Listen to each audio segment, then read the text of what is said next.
Adafruit put this big uh, challenge for people to hack the Xbox Connect. Oh yeah. That was in the early days, and Microsoft tried to stop them. They couldn't. Finally, they ended up redesigning the thing. So if there was a solution to it, they would squeak by with this new version. Probably cost Nintendo, Microsoft a bunch. Yeah. What was the big problem? I Heaven forbid we do things that encourage people to buy more of their product. Buy more of the product or Make, learn how it works. yeah. You And know, that's the thing. If people could do more things with the Connect, more people will want to buy the Connect. yeah. Then Oh, again, of this is course, more. if you have a class action lawsuit with Microsoft and you win, you get a coupon to buy more of their product. There you What go. the fuck? It's like, do they start these class action lawsuits? I don't know. But what I do know is that it's that time again.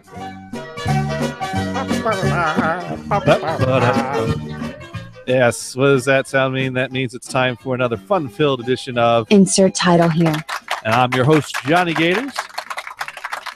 And I got two turntables and a megaphone where it's at. All right. And it's Brian Blues with you, too. Yes, this is my faithful co-host, Brian Blues is here. And he does not want to play Metroid with me, though. Yeah, but I don't have it. That's all. That's okay. No one wants to play Metroid with me. No, nobody does. See, that's actually, I'm just with everybody else. Falling off of the edge of the bridge that everybody's crossing, leaving Johnny on the other side. Because I got Famicom Disk System with the actual disc of Metroid, complete with sound effects that are slightly different from the US version we all grew up with, and I'm rehearsed to do a playthrough because I've played through it a few times now on my Game Boy Advance SP, and I thought it'd be fun to do a playthrough on the disc system and to share that with people, but no one cares.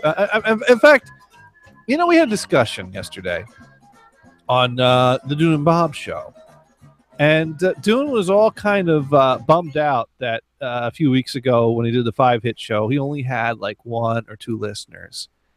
And that reminded me of an old story. There's a story about this pastor who's got a friend who's a farmer. And the pastor goes out to, say his sermon one weekend. And only one person showed up for the sermon. And, he was like, oh, what do I do? Do I just cancel, go home? And, there's only one person that showed up here. And so, he called his farmer friend. And farmer said, well, gee, if I went out to feed all the cattle, only one cow showed up, I'd still feed him. Got to eat. The one, sure. Yeah. So pastor goes and says his sermon. And, afterwards he turns to a friend and said, well, how do you think I did? And he goes, well, if I went out to feed the cattle, only one cow showed up, I want to give them all the hay. So I think, well, no, I was going to do the, there we go. That's what I was going. We'll fix that in post. So I think what we're getting at here is that given the reduced listener counts we have these days, maybe we're going overboard by doing full shows. We don't need to give 2 or 3 people all the hay. They only need a little bit. And so I'm thinking we should make the length of our show be dependent on the audience that shows up. And that's it. That's the show. That's what you get. By the way, if you are listening and you want to plead your case, you could write into NHB Live through Skype or AOL Instant Messenger. You can also call the Skype NHB Live, or you can tweet to @NHB Radio. And I don't know. I think we need to come up with a formula for this. What do you think, Brian? Yeah, I think so. Yeah.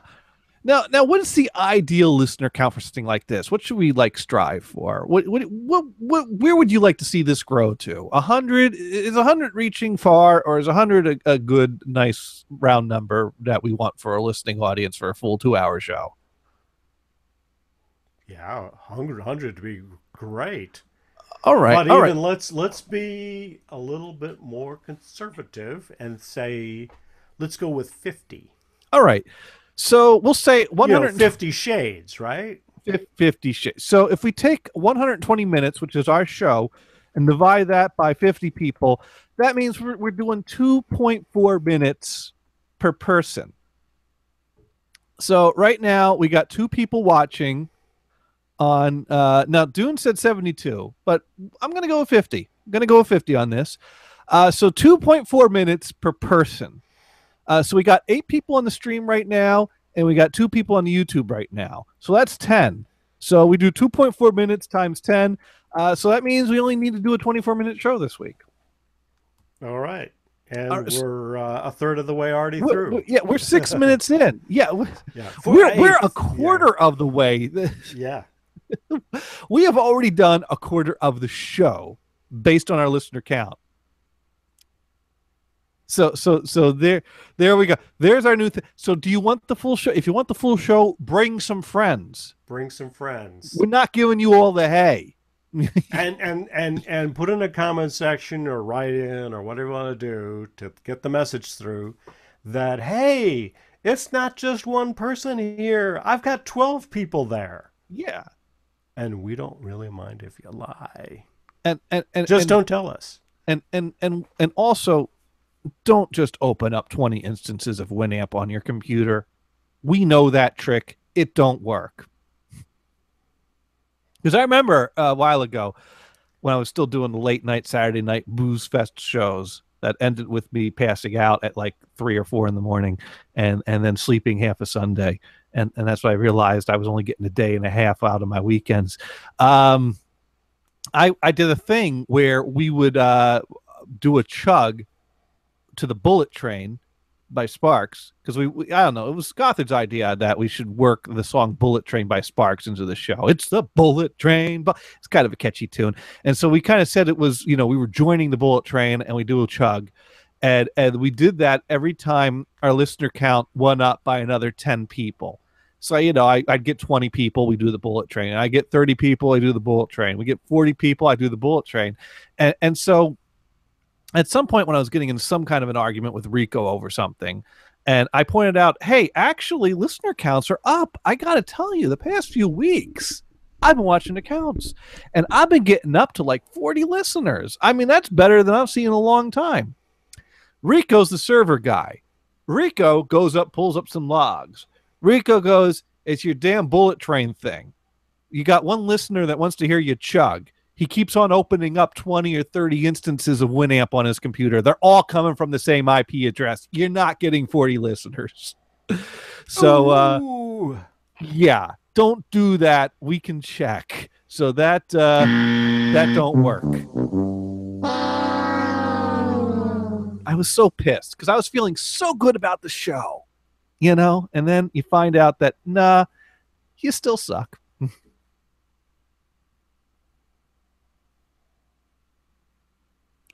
Anyways, so Brian, we got a topic to cover here because you have an emoticon granted permission on Twitter, and I don't know if you were completely aware that that's what you were doing, but it's no takebacks. We got screen caps of it.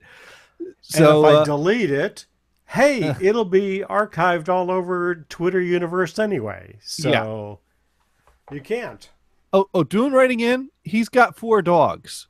And I know that's true. I can verify he's got 4 dogs. All right, so that means that we got Ted on the stream, we got 3 on the YouTube, and we got 4 dogs. So that's 17. So let's see, 17 times 2.4. We've now brought this up to a nearly 41-minute show. I'll even round up the 0.8 to 1 and say we got at least do 41 minutes now. So thank you, Dune's Dogs, for contributing. So we're still at a quarter of the show being done. Yeah, we are. As this goes on, it becomes the perpetual quarter. Right, although I think we'll plateau quite soon. But so Dune mentioned that he's got to do some traveling for work to, I forget how to pronounce it. Oh, wait, I have a trick for this. Salinas.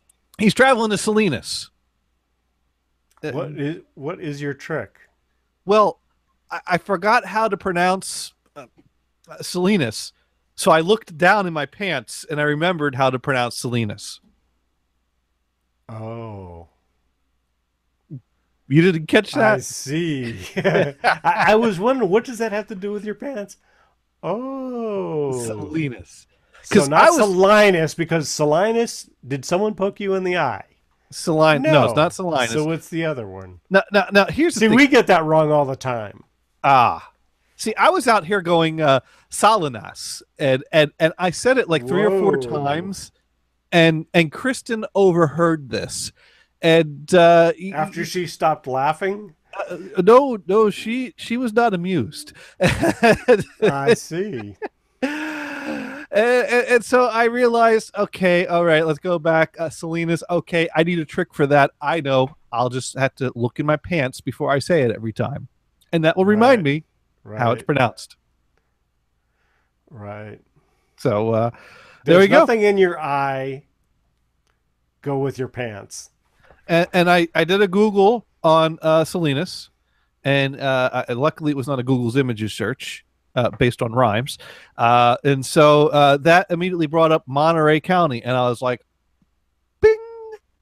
Hey, Dune, you need a place to stay? This is during the week, right? Because our good friend here, Brian Blues, he's got the dream vacation weekend house in Monterey that,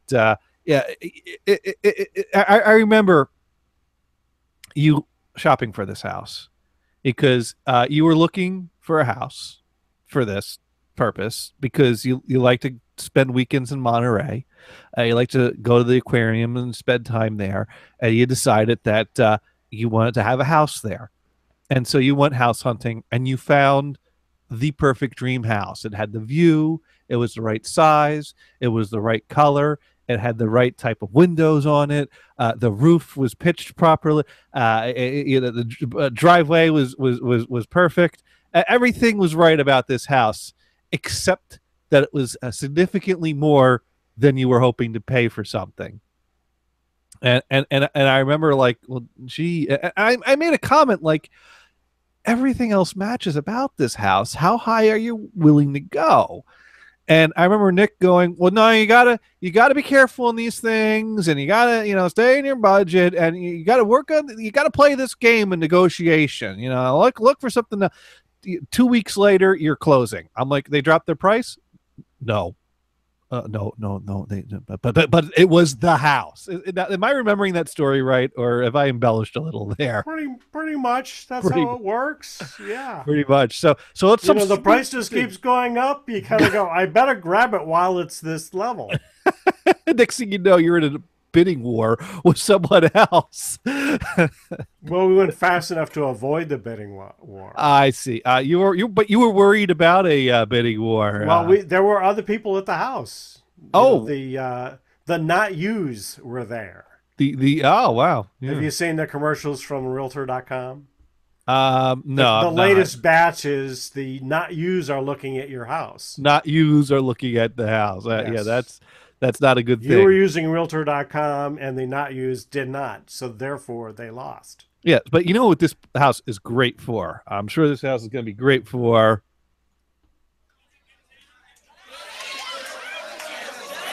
Yeah. I just realized I probably should have gone with the single version of this because the single version just starts right out into the groove. There we go.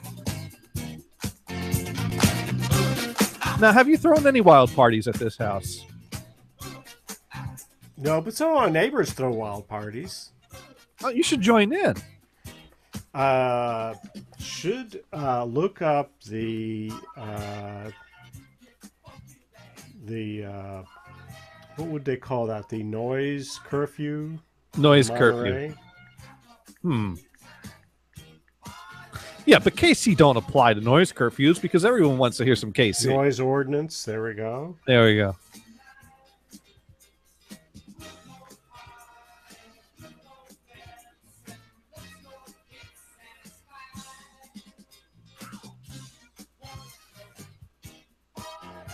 And he's just looking up the noise curfew here. Yeah. But the point is so I told Dune, hey, got the perfect house for you to stay at, and Dune immediately went to party because that's how Dune rolls. Someone makes a generous offer on someone else's behalf without their permission. Right. Dune's first thought is party. so yeah, that's and Dune writes in, hey, it's cool. Bluetooth headphones for all. Does the house come with like 10 or 20 sets of Bluetooth headphones that you just hand out at the door? No, I think you have to bring your own. You have to bring a, but there's a car in the garage, right? There's a bicycle. The bicycle. Hey, that's not a Prius. I'm sure. Exactly. Dude, you're totally with that, right? Bikes are perfect for Monterey. And a pump for the tires because you'll need to use that. Oh, okay.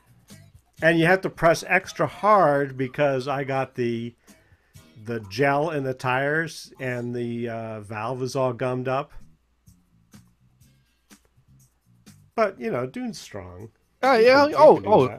Hey. I if anything, I think Dune could. When all else fails, just shoot it. Right. Shoot it. Never mind. Yeah, I don't know if that's going to get on the plane though. But there you go. So okay. So the hours. I was looking over for the hours.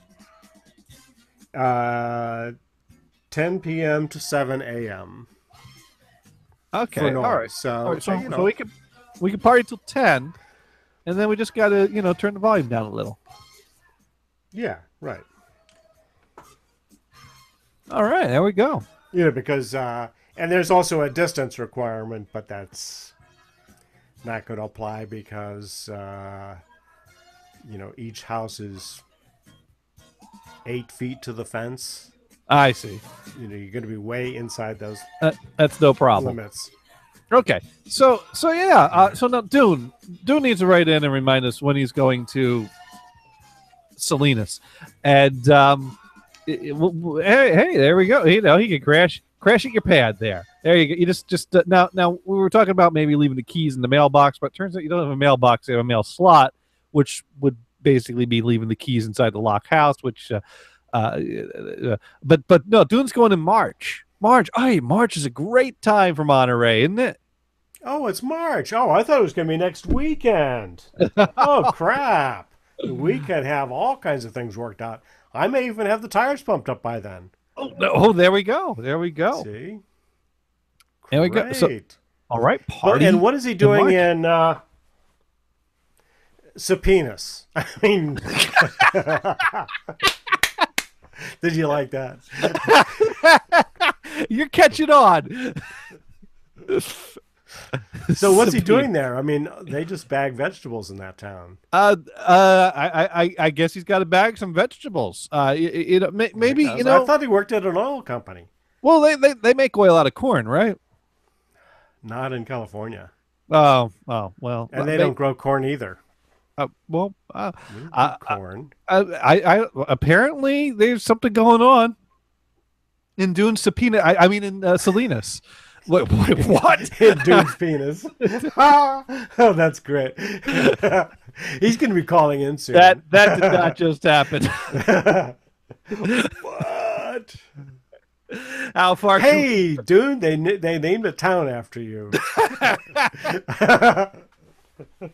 or your penis, one or the Now entering Dune's penis. What? other. No. Woo! Yeah. I hope we don't have Warhawk listening because he tends to tweet quotable quotes from these shows. So Hey, thanks, Warhawk. if Warhawk is listening, Dune's penis is going to be all over Twitter. What? Never mind. So there is this picture that I saw. It actually was on Facebook, but it would have been perfect on Twitter. The guy shows the before and after picture of his feet after he becomes a vegan. So the left side is his regular foot, and the right side is this carrot that is in shape of a foot with all the toes Nice. and everything. I mean, it's hilarious. That's great. So, can we imagine what Dune would look like after this adventure of his? The before and after. Wait, he's going to have to eat only vegetables in. Well, Selena? or it could have to do with the name of the town. Leave it open to the imagination. I don't know what that means. Something about a carrot, I think. Well, that was the prior picture of the Or- vegan. Or a cucumber.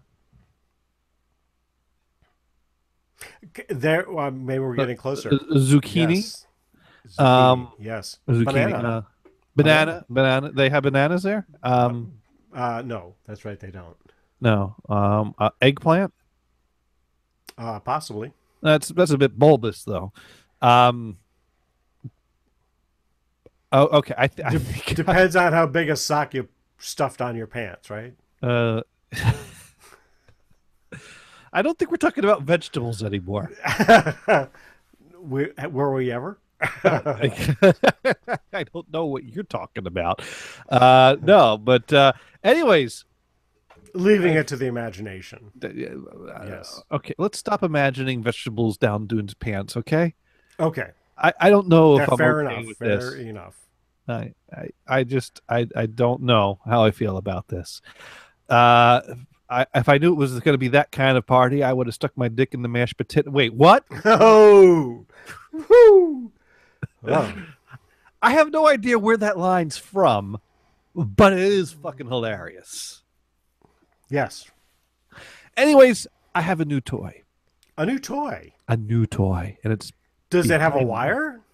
It's wireless. It's Completely wireless? completely wireless. Can you Here, spin that thing around and we'll see? yeah. Here's what I can do. Is All I right. can actually I have a phone, and I have a phone that's battery has gone dead in the time. So this is going to last a grand total of a few minutes. But I've now switched to my phone's camera angle, and as you can see here, it's a phonograph. Got a bunch of very thick records in the cabinet there, and it's an Edison, which you could, if I get the glare off of that, see, it's an Beautiful. Beautiful.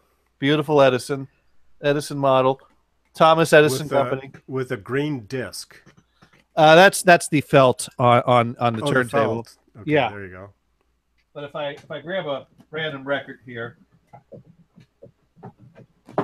you can see it's a Edison record with Thomas Edison's portrait there. Beautiful. And this one has got "Ain't You Coming Out Tonight" on the L side, and "It Ain't Gonna Rain No Mo" on the R side. And I'm really not sure between L and R which one's A and B. But yeah, so that's L and R. How bizarre. but the thing about Edison's Maybe record, one turns left and the other turns right. no, In case he had a machine that had a needle on both sides. I don't think so. They both play the same way. I think that maybe it was the stampers were to the left and the right side that were stamping up like that, so that way the workers in the plant knew which goes where. I don't know. Oh. I I'm not. I Yeah. don't. That's the only thing I can think of. LR obviously seems to imply left right. Now I've put them in. They stand upright in the bottom down here, which can hold up to 34 records in these slats that are under here, nice and convenient. And so when you stand them up, one side is to the left and another side is to the right. But you see, I don't know if you're supposed to go from left to right, or if you're right-handed, that means that R is the A side. But then again, what if you're left-handed? Does that mean you have to listen to all the other songs? I don't know how this works. I'm confused. Um, but anyways, yeah. So I got now Edison made cylinders, and it was his competition that came up with the idea of making a flat disc, which was more convenient and also got around Edison's patents. And discs were made to generally spin at about 78 RPM. Now, the early acoustic discs varied in speed. On average, it was 78, but it could vary depending on labels and quality control and things like that. But the thing is that Edison's cylinders vibrated the needle up and down. Whereas when they came out with the disc records that, like, Victor and Columbia and Brunswick made, they vibrated the needle side to side. So when Edison finally realized that he was losing the format war, and that discs was where it at was Just like Sony, where it was right? at, yeah. Sony did the same problem. So Edison basically decided, well, I need to come up with a competing disc format, and so his competing disc format held to the same principle of vibrating the needle up and down instead of side to side, which he felt got a superior sound. And as you can see, the reproducer on this unit actually is, not quite okay. I think my phone's really going dead, but the needle is on there to vibrate up and down, and that's why the reproducer is facing the way it does. Oh, so that's why the reproducer has that shape, because he has a diaphragm that's attached to the needle. Is that correct? Right. So then the diaphragm pops up and down along with the needle.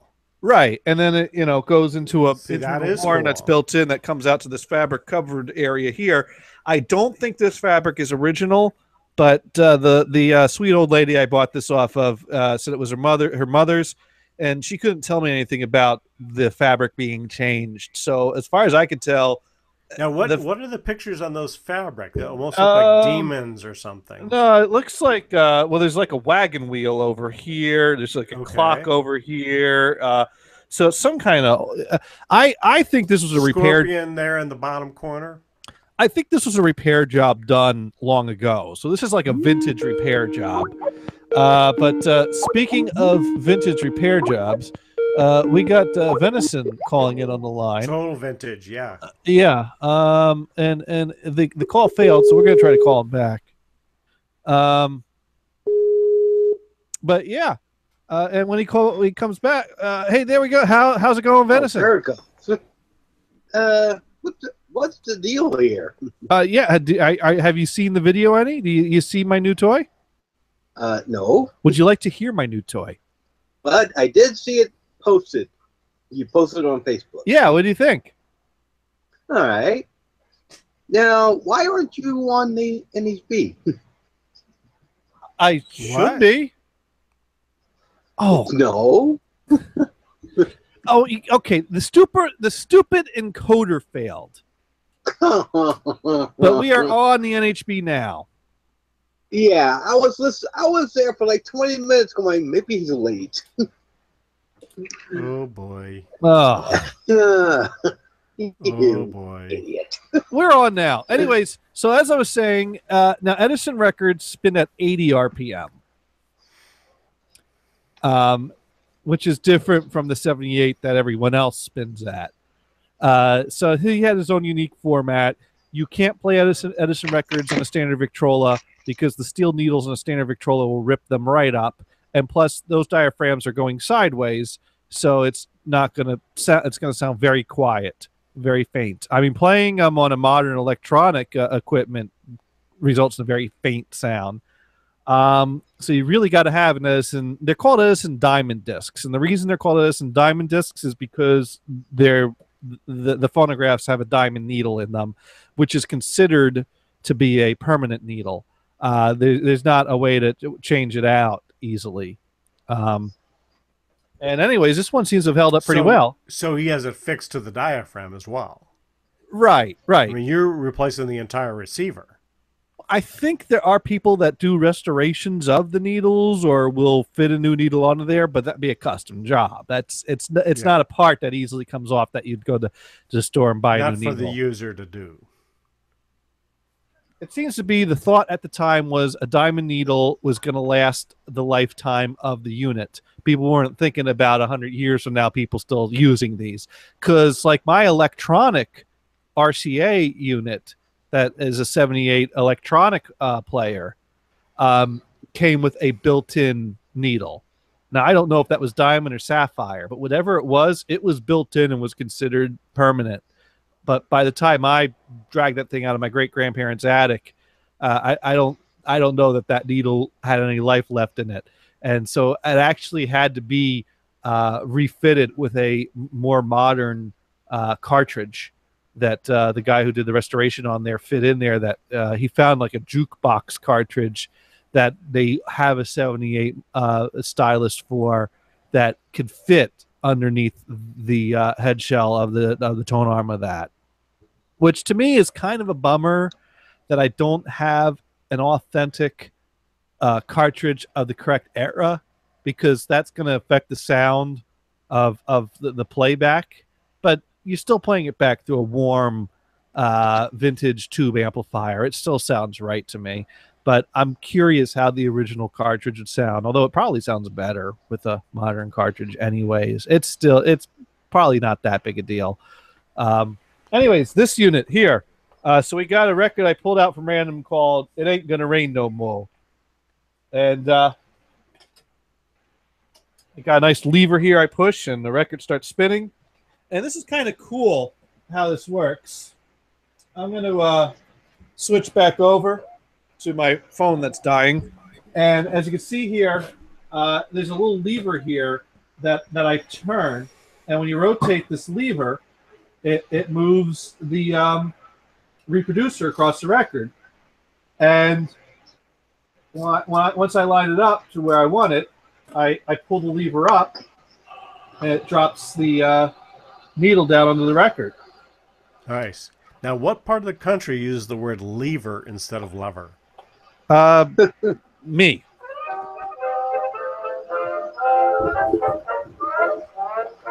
Got a point.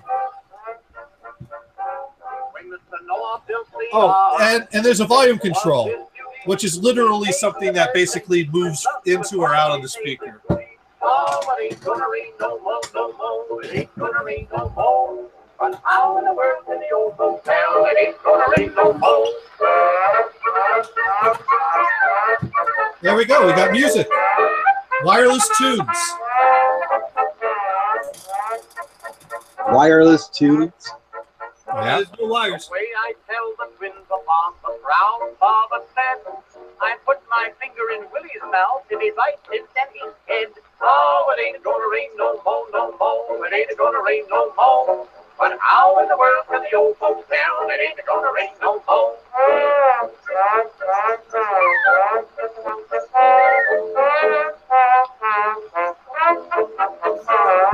That's got a nice sound to it, don't it? Absolutely. It's a beautiful sound. It's held up well. Okay. Dune writes in and oil, olive oil, no wiener Sundays. And okay, so the clock starts over. Oh, the time. Yeah, I think we have to restart the time now. So we got to 40 minutes starting from 8:30. From when the stream started? Yeah, because the clock starts over for the whole count thing. You remember that whole 2.4 minutes per listener? Wireless. Ah.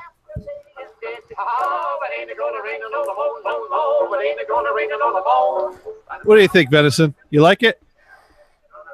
It's interesting, and I think I've actually heard this before. Yeah, I think that's an old classic song there. Oh, hang on a second. YouTube's not working. Okay. I guess Brian's got a phone call coming in. And I can't get YouTube to work. Ah, that sucks. At least on your stream. All the others work great. Work fine, except yours. I don't know what to tell you.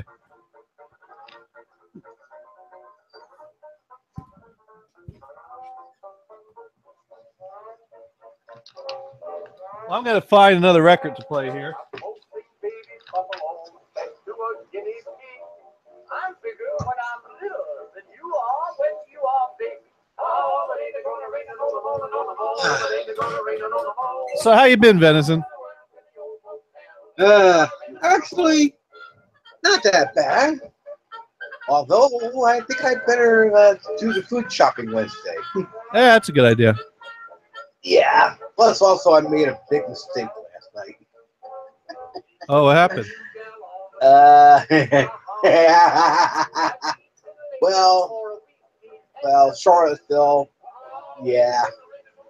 And Facebook, there was a post Oh, about this lady saying something. As a, okay, yeah, she favored them. Yeah.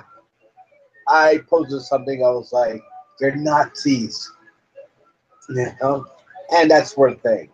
Yeah. And hit send. yeah, Then you I hit send. found out that was part of InfoWars. I was like, oh, shit. I made a boo-boo. Yeah. Few of the comments came back. Were typical. But somebody else came in and mentioned the Confederate flag, and I was off the hook. I see. Oh, yeah. All right. I think that's enough of that.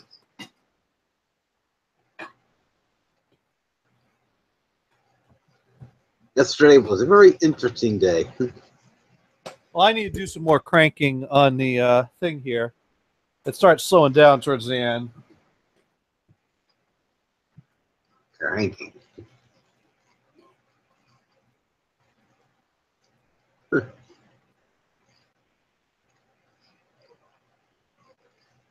Man, we lost Brian. We seriously lost Brian. Where'd he go? I don't know, but you know what I got here? Now, some Edison records he cheaped out and didn't put labels on them, and they're just kind of, I don't know if that's embossing or what, but it makes them very difficult to read. I generally don't like them like this, but that's how a lot of Edison Diamond discs come.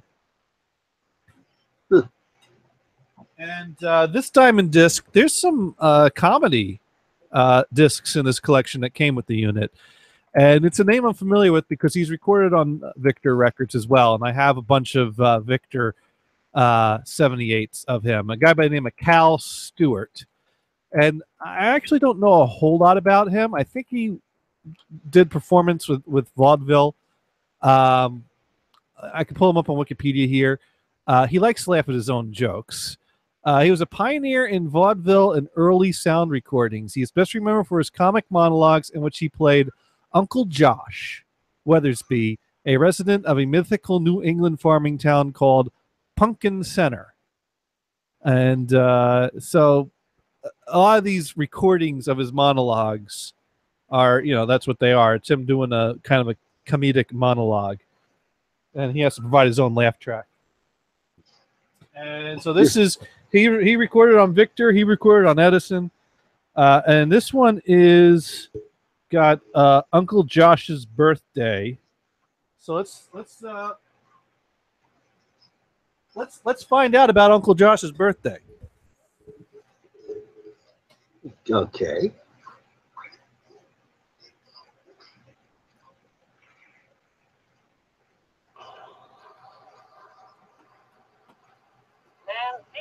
I hear someone talking. Did you hear it?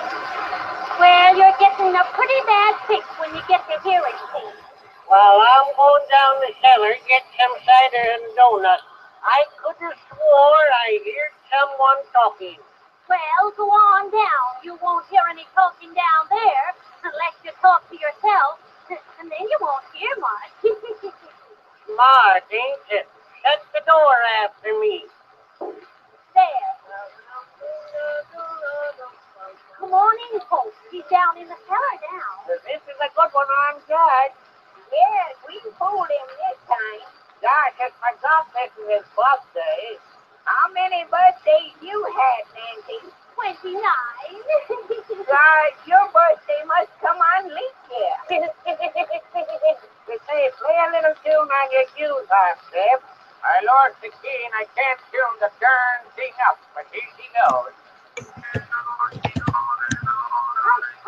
He's coming up. Open the door.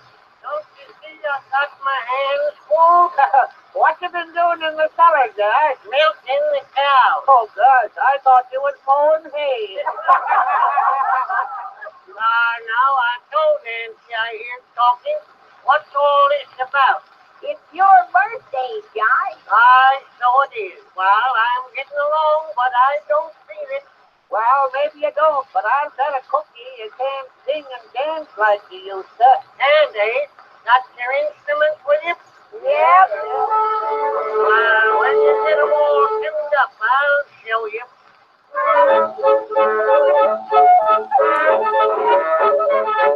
On a winter's night when the weather's clear, the boys and gals from far and near, they congregate at Hoskins' farm to cut some capers in the old red barn. Hiram Green and his old slip horn, he'll be there sure as you're born. Among the first ones to be seen is Reuben Rice in his eight-quart teeth. They have a drum and a shoe sharp too. Jim Lawson plays on a tin kazoo, and a fiddler over from Sugar Creek.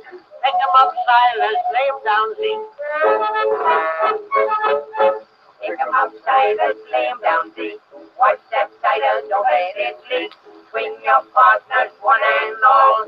Hear that fiddler loudly call. Grease your boots so they won't squeak. Pick him up, Silas, lay him down, Zeke. Who's that dancing with Mandy? That's the answer to the maiden's prayer. Gosh, she didn't pray for much, did she?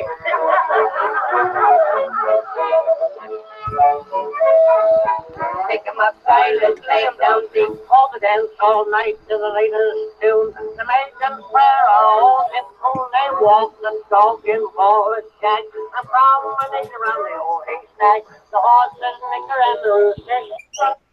That was a fun record. Yeah, that's cool. I think I'm going to take that one off right now. But You say so? a little silly song there. So sorry about my departure there. My brother called and I had to talk to him. So The twin? no, my younger brother lives in the Detroit area. I see. Yeah, You have a twin brother? yeah. Looks just like me. Now, which one's the evil twin? Oh, dear. The evil twin. Yeah. You're talking to I him. don't know. Probably me. Probably. Yeah. God. Twins. Yeah. Say, Ven, when are you going to Yes? try to call in on the YouTube connection? Do us a video. No, adventure. I don't do video. You don't do video. Why not? No, I have one. I have no camera. You have a cell phone, don't you? Or a smartphone? No. A don't have tablet? telephone. No, no tablet. All I got are 2 old laptops and 3 even older desktops. And no camera on the laptops. Nope. Ooh. Okay. Sorry, I'm not an exhibitionist. One of these. Well, this isn't about being an exhibitionist. After all, I see Johnny's back right now. Yeah, but that's because I'm That's cranking. And cranking, yeah. Yeah. Oh, so it winds up a spring. Yeah. And how long does that last? Well, I'm being cautious, so I've had it slowed down towards the end, but that's because I'm not cranking it as far as I could because I don't want to break the spring, and I Yeah, you don't don't know. want to go. Yeah, but But I mean, does it last through the side? Oh yeah, in theory, it's designed to at least last to the side. Maybe if you crank it all the way up, you might get through a few sides. I generally give it a few twirls before every side, and I start to get a feel for what it can handle, and stay cautious with it. Yeah, no, that's smart. Yeah, there's some. but that's cool that it could theoretically last the entire side. I mean, that's all you really need, right? Right. Flip Exactly. the record over, crank it 20 times or whatever it takes. Now, I feel we need Venison's approval for this next thing here. This is more of a historical curiosity. Venison, if I found mind you, I did not pick out these records. It was in the collection. It was in the collection. Uh-huh. Okay. So Venison, if you found a record collection and you had the machine that plays back the records, and you pulled out a record and you looked at it, and it said on it characteristic Negro medley, would you play the record or would you file it away? I would have to see what the hell it is. Okay. So Venison, Well, you'd listen to it, right? Yeah, that's the just to entire find out what it description. was, so Venison's asking me to play this record.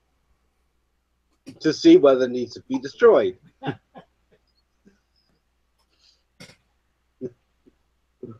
Presumably, it would be good stuff that was played by people of the time. And it's being respectful, not just some... I love you. If I catch any black man with my love, what if I do, nigga? I will put that black man right into. Hey, boy, long as the crazy cut something, cut out this messing and let's have a good time. Cause the sun them bright and the heart them light, way down in Alabama, and the coos them free for a huge violate, way down in Alabama, with enough to eat and a place to sleep, way down in Alabama. And they don't give a cent to president, way down in Alabama. Hey, Sam, ain't you playing policy no more? No, I ain't, and I'll tell you why. I had a dream the other night. Keep hammering, keep hammering. I dreamed of old Satan and I got an awful fright. Keep hammering on my soul. The mosquito and the bed bug had a big tussle. Keep hammering, keep hammering. And the mosquito kicked it up and out of the bed bug below. Keep hammering on my soul. Oh, my children, I'll find a way to leave you. Oh, my children, I'll find to leave you now. No. Oh, my children, I'll find a way to leave you. Oh, my children, keep a hammering on my soul. The harmonies are great. That song with the city and all that running veil. Niggas also shouting when they're out of scale. I don't understand most of that, but I think we're going to lift the needle right off of that. I think the harmonies are great. What do you think, Johnny? I think that's the whitest sounding group I ever heard. Yeah, I was about to say that too. That But, Was can't tell. Edison trying to appeal to a white audience? I no. What What do you think the purpose was? I don't the thing is that the recording is so low fidelity, I couldn't understand half of it. But it was some nice harmonies. I mean, it was a male quartet thing, and I think there was some kind of a minstrel quality to it, probably. But I need to get a lyric sheet for that. What was your thought on that, Venison? yeah, that was the same thing. It did sound a little too white, but then I heard, the other inflections in there. Then I was like, okay, maybe not, but okay. But the music at the time, lyrics that he would use at the time, I was a little concerned, but I couldn't really pull out anything that radical. Yeah, okay. So fairly tame record. We could file that away in the collection and pull that out as a historical curiosity from time to time. Yeah, I mean, I've heard a lot of blues that were done in the 20s and 30s by, shall we say, the black folks. Right. And obviously they're doing blues. Yeah. And I think that would have been a more enjoyable record than this one. But it's a nice male quartet unaccompanied that. In fact, so this was probably. Is there a copyright date or anything like that on this? No, I don't think so. Or a guess? Although I did find it rather unusual that you would play this after yesterday. Well, this just happens to be when I acquired the collection. Yes, I know, but did you ever hear the phrase "too soon"? Well, no, I'm just. We're just acknowledging a history that exists here. Yeah. Yeah. That's usually the excuse. we did ask your permission. Yeah. Oh yeah. It's okay. I got a black friend. He told me I can listen to this record. Oh yeah, I forgot about that. That works, right? Curiosity wise. Curiosity. Well, and it's nice to have your input on what you thought of it. I mean, is it? Yeah. I thought. Shall we say, is it Black Crow? I don't know. I couldn't hear it all that well either, and I'm not familiar with the terms of the 20s. Was this from the teens or the 20s, Johnny? That's a good question. Let me. There's an easy way we can figure this out. Because I don't think Edison Diamond discs were made for that wide of a range of time. They were basically made from 1912 to 1929. So we're looking at teens to 20s for these. So, I mean, the blues was out in certainly someplace in the 20s. So.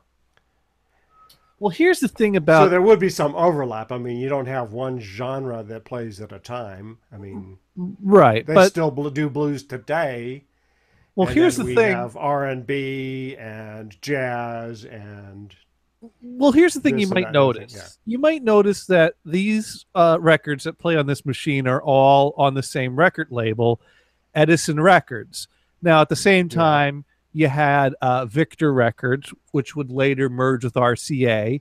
So RCA and the Victor name, that still lives on. Back in these times, you also had Columbia Records. That company, heck, Columbia goes back to the era of cylinders. One of the cylinders on my shelf behind me is a Columbia cylinder, actually. That company survived. A lot of these record label, a lot failed and some succeeded. Now, how come Edison Records? Obviously, Edison Records didn't succeed. It went into the 20s, and then that was it. Edison got out of the game, because the 78s were becoming the media of choice, right? Right, and Edison. So even though we went to a flat cylinder. A flat disc. He had the flat disc. He had not only the wrong shape of groove, but the wrong speed. Right. And now his machine. He lost twice in the format wars. But it wasn't really the format that caused him to fail so much as, well, I mean, there's probably a lot of factors. I mean, he probably got in there too late. He instead of just being a record label making records that played on other people's machines, he made his own machine and his own records for them. I believe you could get a reproducer that you could fit onto here that would allow you to play other 78s, and there is a speed control on there, so you could slow it down to 78. But he did win one format. What's that? Look up at your ceiling. Light bulb socket. But that's a fluorescent bulb. Oh well, did he win that one? See, mine are screw-in bulbs. Yeah. Then the screw-in bulb socket he won, even though I think it's lousy. So, do you ever use any of those MR16 bulbs? No. They have the two little pins. No. Those are like flood lamps and stuff like that. And there's Okay. a 12 volt and a 120 volt version, and that's the competing version that Westinghouse came up with. Oh, I see. So you just pluck it into the socket instead of screwing with it and fucking with the damn thing so it gets in there right.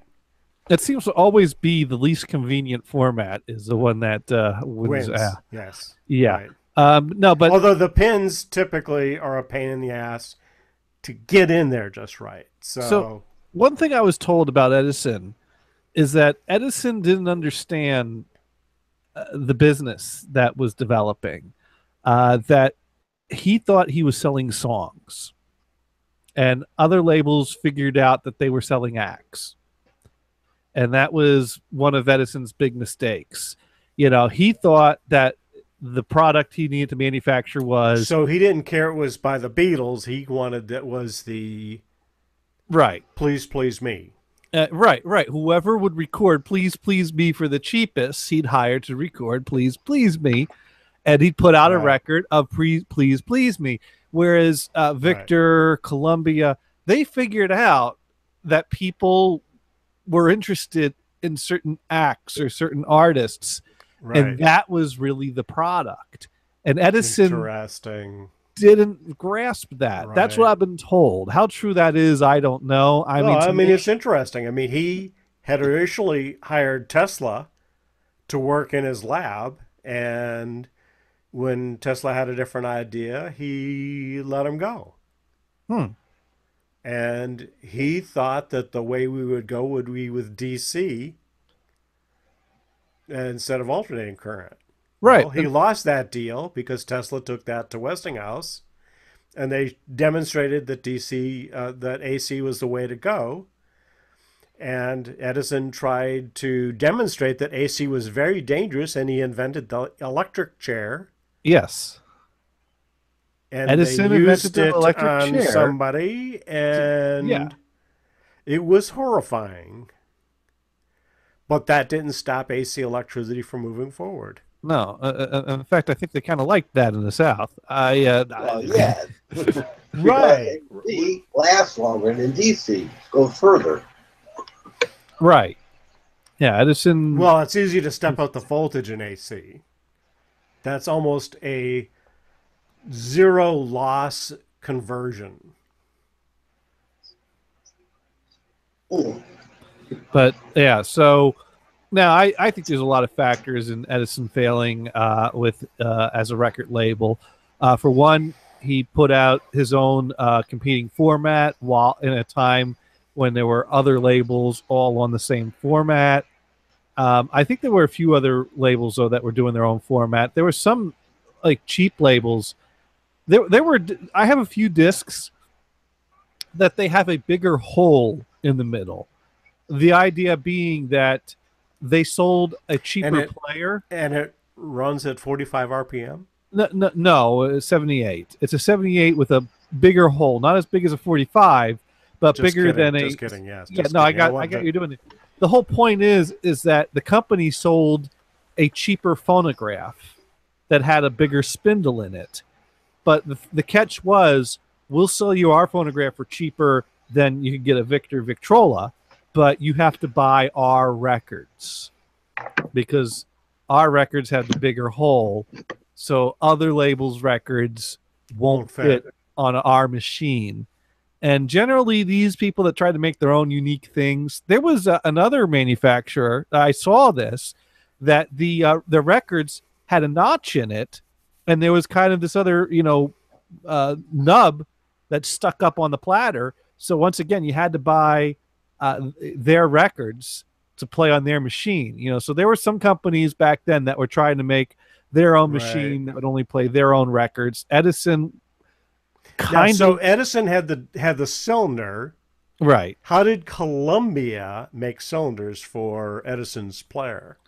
Well, I actually don't know if that's what it was or if Columbia had their own cylinder players. And I don't know if they're compatible or not. See, these are details I don't know. But I know there could have been different cylinder makers cylinder players as well as Well, Yeah. Even Edison himself had different cylinders because the first cylinders were a 2-minute format. And then he later developed a better technology with the cylinders that could hold 4 minutes. So he went double density. Right. So and I think some of the 4-minute players can also play 2-minute cylinders, but you have to change a setting or a gear ratio or something like that Right. in order for it to move across the record at the right rate. But certainly if you buy one of the older ones that do 2 minutes, you're not going to be able to play 4-minute cylinders on them. Some of the 4-minute cylinder machines won't play 2-minute cylinders. So, even among the Edison cylinders, you got 2 different formats. And did you ever take a 5¼ inch floppy disk and take it apart? Yeah. And so when you look at it, what do you get? Well, there's a You get one index hole, right, that goes around, right? right. But that's the one that won because you had some that were 10 index holes or more. And then, of course, Apple came along and it ignores the index holes, so you could use any disk. Interesting. They didn't care about when it would sync up because it was all done by software. Different ways to approach things. Yeah. But, Edison made a player that was his own unique format, which I don't think helped him any. But, right. You understand he's trying to sell his own machines. But then he also did make the option that you could fit it with a reproducer that will play standard 78. Now, I don't know if Edison made those reproducers or if it was third parties that made those reproducers. Yeah. But the point is you could buy an add-on that would allow you to play other things on an Edison machine. But certainly Edison was not the winner. Victor was the big name that came out of Victrolas. Columbia made gramophones. I think Brunswick made gramophones. There's a company called Sonora that I've seen theirs. Is Brunswick the same guys that make the bowling alleys? Probably. Brunswick, basically there were 3 labels in the early days that were doing acoustic records. Columbia, Victor, and Brunswick. And there was Vocal Lion. Vocal Lion also were doing acoustic records. Their records are brown. I like the sound on the Vocal Lion records. You gonna try to get one of those machines? I don't know if they made machines or if they just made records playing on the machines. They probably made a machine, but I like the sound of their records anyways. But my next machine, I do want to get something that does cylinders eventually. It'll probably be another few years before I buy another machine, but my next machine will be something that does cylinders. Well, you just keep watching until one comes along, and then you decide whether you buy it or not, right? Yeah. But I'm probably not going to do that anytime soon. Gotcha. And yeah, Vocal Line did make their own machines. I Google it, and I'm finding parts for them. But yeah, but there was basically a standard that a bunch of labels agreed to, and that's what lived until Columbia developed the LP and RCA developed the 45, which were actually competing formats for a time. Right. And because the concept of the time was that a record held a song on each side. And so RCA came out with a format that was a smaller disc that still held a song on each side. And so they sold albums in books of 45s. And it was smaller. Right. It was smaller. So cool. Yeah. It was smaller, high fidelity. And right. So when did the 45 come out approximately? That's a good question. It came out that's the funny thing is that the LP and the 45 came out within a week of one another. Because I think Columbia actually invited RCA to join forces with them. But, obviously they would have to pay them royalties or whatever to do the LP. And RCA, well, they already had their own thing in the works. And so they decided, well, we're going. And RCA tried to insist that their idea of a book of 45s was superior to an LP. And that didn't that ended up filling a certain need for a single, but that was not the original You intent. almost needed to have that sneeze guard for your microphone. Yeah.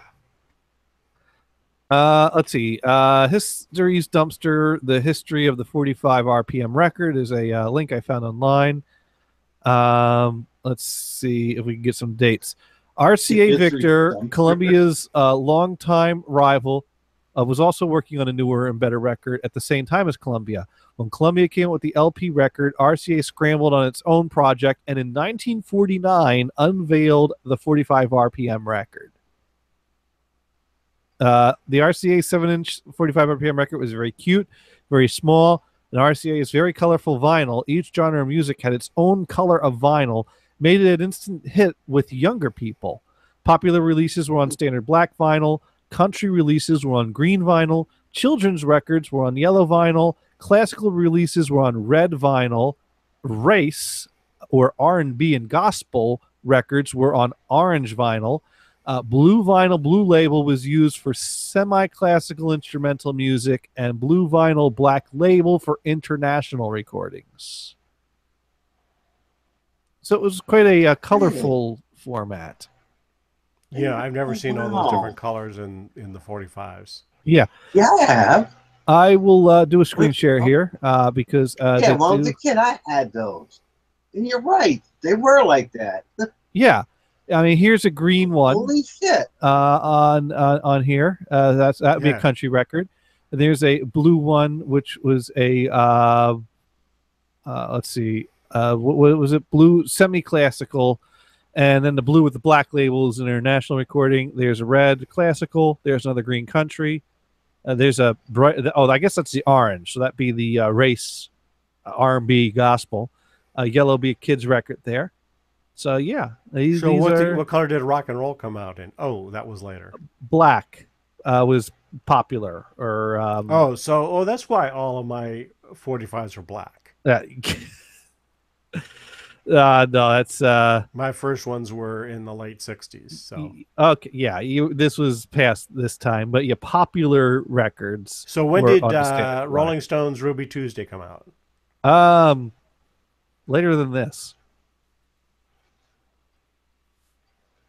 Let's you all right, so you want to figure out when Ruby Tuesday.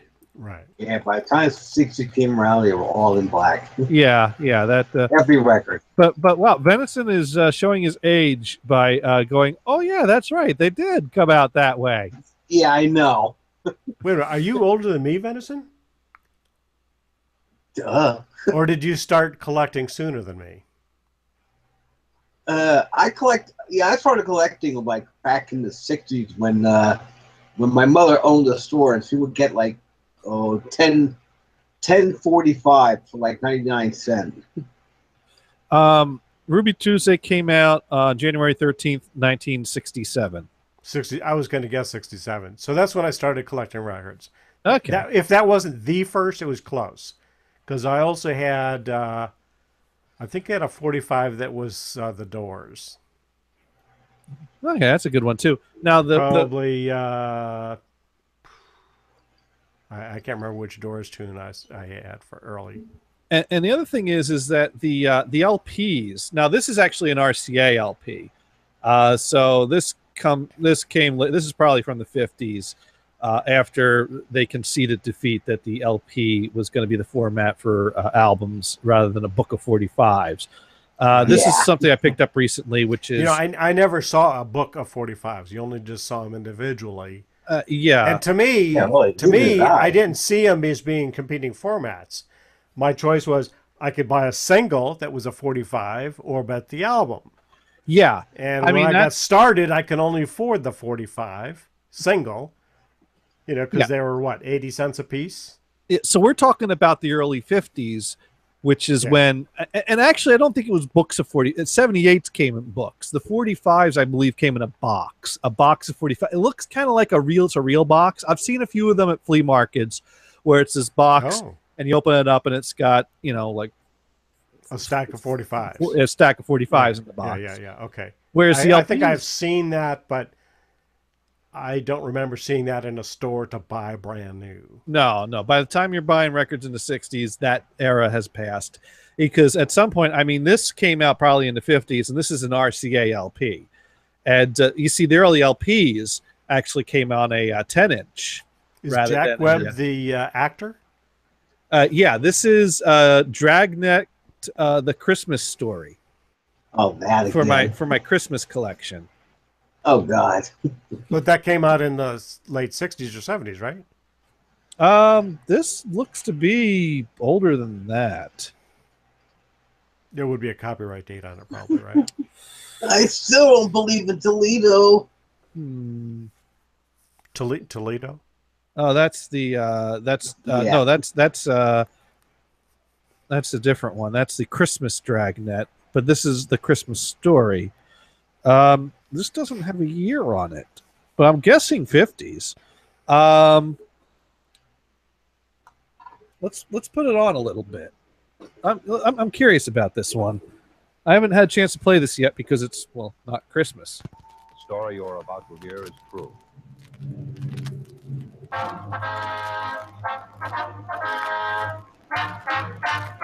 Dragnet, the documented drama of an actual crime. For the next 30 minutes, in cooperation with the Los Angeles Police Department, you will travel step by step on the side of the law through an actual case from official police files. This needs to From be cleaned beginning up a to bit. end, from crime to punishment, Dragnet is the story of your police force in action. This is actually a full story on here. December 24th. This came out in Los Angeles. We were 1954. working the day watch out of burglary division. My partner's Frank Smith. The boss is Captain Bernard. My name's Friday. I'd gone across the street to buy stamps for some Christmas cards I was sending out. Yeah, the one you were thinking of, Toledo, that is actually Stan Freberg doing a parody of Dragnet. This is real legit Dragnet. Okay. Yeah. Which I do believe I have a 78. Actually, I think that 78 might have got broke by accident. One of my Stan Freberg 78s broke when I picked it up, and it just split in half in my hands. I'm gentle with them. So, Venison, Jack Webb died at age 62, so we've both outlived him.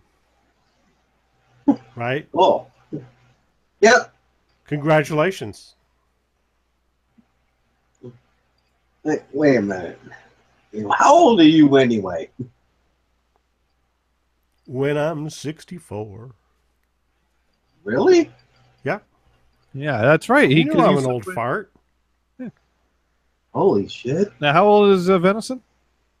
He is older than me. So you're I 63? am older than you. Dang. Holy shit. Someone could take the reins. So you're 63? No. 62? 62. So you are as old as Jack Webb when he died. Yeah. Ooh. Yeah. So you got to make it to another Let's- birthday to outlive Another him. birthday to totally outlive him, yeah. Yeah. Well, it's August, so maybe, depending on what month he died. Okay, so he was born in early April 2nd, and died on December 23rd, so just before Christmas. Yeah. Boy, that sucked. So 62 and 8 months. Oh, rats. Got some more months to go there, don't you? Yeah. Well, Brian's older than me. Holy shit. Nah. Dang. Well, there's still hope, right? Wait a minute, I'm older than Dune. Fuck. Who do we get? and you're older than Nick too, right? Oh, yeah, by at least 10 years. Because I used to tease Nick about his age, which you got a kick out of because you're older than him. Right. And Now, the thing trick is, Johnny, am I older than your dad? Or do you want to answer that? Let's see. Now here's. Oh, I don't want to say that because if I say that, that relates to certain number codes that I use for secret things. But let's see. It's like on Facebook. I'm in this group of people that were in my high school, and this one idiot says, "Oh yeah, what was your phone number? Do you still remember that from when you were a kid?" And everybody posts their phone number, and I've put on that thing. This is the perfect password. Why are you giving that away? Why are you giving that away? Because that's the number you'll always remember for your entire life, whether you want to or not. Oh, by the way, you know that Jack Webb thing I was just playing on an LP? Yeah. It also came out in a series of 45s. So RCA was putting out both. RCA, when they adapted the LP, they continued putting out the 45s as well. Well, they probably developed players that only played 45. So even though they adapted the LP to sell to people that bought LP players, they wanted to continue putting out. So for a while, things were put out in both form, and they were probably put out in 3 formats because 78 stuck around through much of the 50s as well. Oh, well, there are a lot of players that I've seen that would do, the 45s, the, LPs 33 and a third, which is a weird number, and the 78s. And I had one, I think we had this big console unit that there was another weird number, like 16. 16, yeah. Yeah, it would do 16 as well. 4-speed was common. 16. Why did they come out with 33 and a third? Well, I think it's because it's a third of 100. Which means... yeah. Exactly. There was probably some kind of gear ratio that came to a third of 100. That's my guess. Okay. That's because the thing is, when you look at gear ratios, how would you get? You got one machine, and you want to support all these different speeds, so you need different gear ratios. I figured there's a scientific reason that they came to exactly a third of 100 RPM. Right. That's the best I can. There might be a scientific reason. There might not. I don't know. Well, like today's video, either you play. The video is at 25 frames a second or 30 frames a second commonly, but then there's these weird because of television and this weird quirk with it, they've got this really weird number. Yeah. 24 and something or other frames per second. It's a weird fraction. 24.98. And I don't remember that number. Yeah, it's ridiculous. It's weird. And there's some scientific reason or some technical reason for that, and it's just like I hate. It's almost like a sync. It's like it's a little sync time. Right. Yeah, it's very weird. And there's drop and non-drop frame for time forward with digital.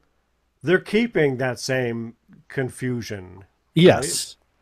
Right? Although digital does support different frame rates easily, but your TV still blinks, and that's why it's better to get a TV with the higher refresh rate, which are generally the more expensive TVs. So most people out there are buying the cheaper TVs that still look nice, but they have half the refresh rate of the ultra deluxe expensive ones, and that double frame rate will work better.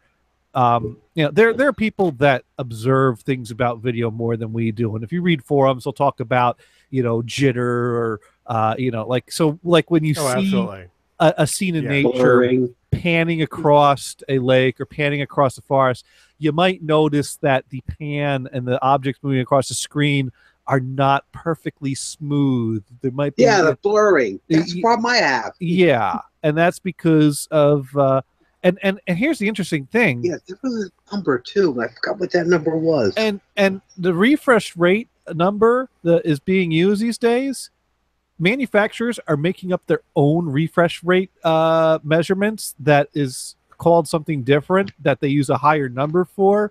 And I've read an article about it. Like my Samsung TV, Samsung, you basically take the number they quote and you divide it by 2, and that number is the actual refresh rate. So they're quoting numbers that sound like you're getting twice the refresh rate that you're really getting. But and because you're really not. RMS versus IHF. Yeah. Sure. Anyways, yeah, but I'm not. Oh, But it's video what it's expert. interesting also, like 4K is out and it's big, and the price of the 4K TVs is dropping like a rock, Right. right? So all these cameras that are coming out that support video, whether it's still or video, made for made for it. If it doesn't come out in 4K, the first thing they point out is, God damn it, this new one doesn't have a headphone jack. I mean, doesn't do 4K. Obviously, I slipped that in there. Ooh, But it's the random same type facts of thing. alert. It's the same type of thing, though, right? Well, yeah. What do they yeah. bitch about on the iPhone 7? Oh, that it doesn't have a fucking headphone jack. Really? Random facts alert. Right. There's a chart here that says, "What have you lost?" It was basically saying if you lost weight, what was the equivalent thing that weighed it the same amount that you lost? Like 1 pound equals a guinea pig, and if you lost 23 pounds, the amount of pizza an average American eats a year. Well, did you realize that if you lose 60 pounds, you have lost the weight of an elephant's penis? Son of a bitch! We're back to Salinas. We're back to Salinas and Dune's peanut. Wait, what? Never mind. Just want that's your random fact of the day. And speaking of Dune's peanut, I realized Dune hasn't called in, and we needed to actually get him to He be popped us some messages, right? Yeah, he sent messages, but he never called in to sort out how he's going to collect the keys from you. And Right. All right, well, we it'll got- it'll be in the mail slot. yeah, he just needs to reach his hand in. That won't look suspicious at all. No, No, not at all. not at all, not at all. But yeah, so I'm trying to think what else. I don't even feel like talking about the ticket. But we have until March to figure this all out, right? yeah, we got to So save. this some can topic. be a recurring topic. Yeah. Yeah. I could say The something. party at the Brian Blues weekend party house. Now, I do want to recap for people that missed yesterday because Dune went right to KC when it came to how he's going to party. And I feel like it's my part to warn people about things and educate people to prevent them from taking a wrong turn without expecting it. Because Dune posed the question, how can you go wrong with KC? The suggestion being that if it's a party and you need a tune, throw on any record by KC and you're set. Now, does this sound like a solid theory that you would live by there, Brian? Sounds good to me. How about let's you, keep Venison? it going. How about you, Venison? Wait, what's this now? You can't go wrong with KC. If you're throwing a party and you want to get things moving on the dance floor, just throw on any old Let me- KC song and you're set. Can I ask this question? Yes. Is Dune really into KC, the band, or is it the city? Kansas City. Well, Kansas City's in Probably Missouri, both. so who cares? But But is he that close to KC? he's in Wichita. What I know. I don't. I'm just asking the question. That's like a few. No, that's a the few hours tornadoes drive. But maybe that's where they party. That They could hop in their be. car, drive all the way to KC. And then they party with some KC on the way to KC. And when they get in the KC, they play more KC. I was working in Colorado at this place, and they were downsizing, and they were offering jobs to people in other locations. One guy was moving to LA from Denver, Right. and we were putting in bets on how long it would take for the guy to get there, because he was going to drive his own car. And everybody would put down their bet, and next to my name, betting on him, was KC. Ah. I see. And people got it. Yeah, he was going to be going the wrong direction. Ah, yeah, that would Right. be the wrong direction. That's funny, actually. Now I get it. Yeah. So, but the question that Dune posed, or the statement he made, was, you can't go wrong with KC. And I feel it's my duty to warn people that unfortunately there are some rare ways you can go along with KC. Because in 1980, TK Records put out a KC and the Sunshine Band's Greatest Hits album. And they turned to KC and said, you got any new songs you can throw on here to entice people that already have all your records to also buy this for the new songs? And KC had a new song that hadn't been released on anything. And so that's where you get what I think constitutes KC and the Sunshine Band's worst song, which is called All I Want. It drags out for a full 4.5 minutes like this. This just killed the party.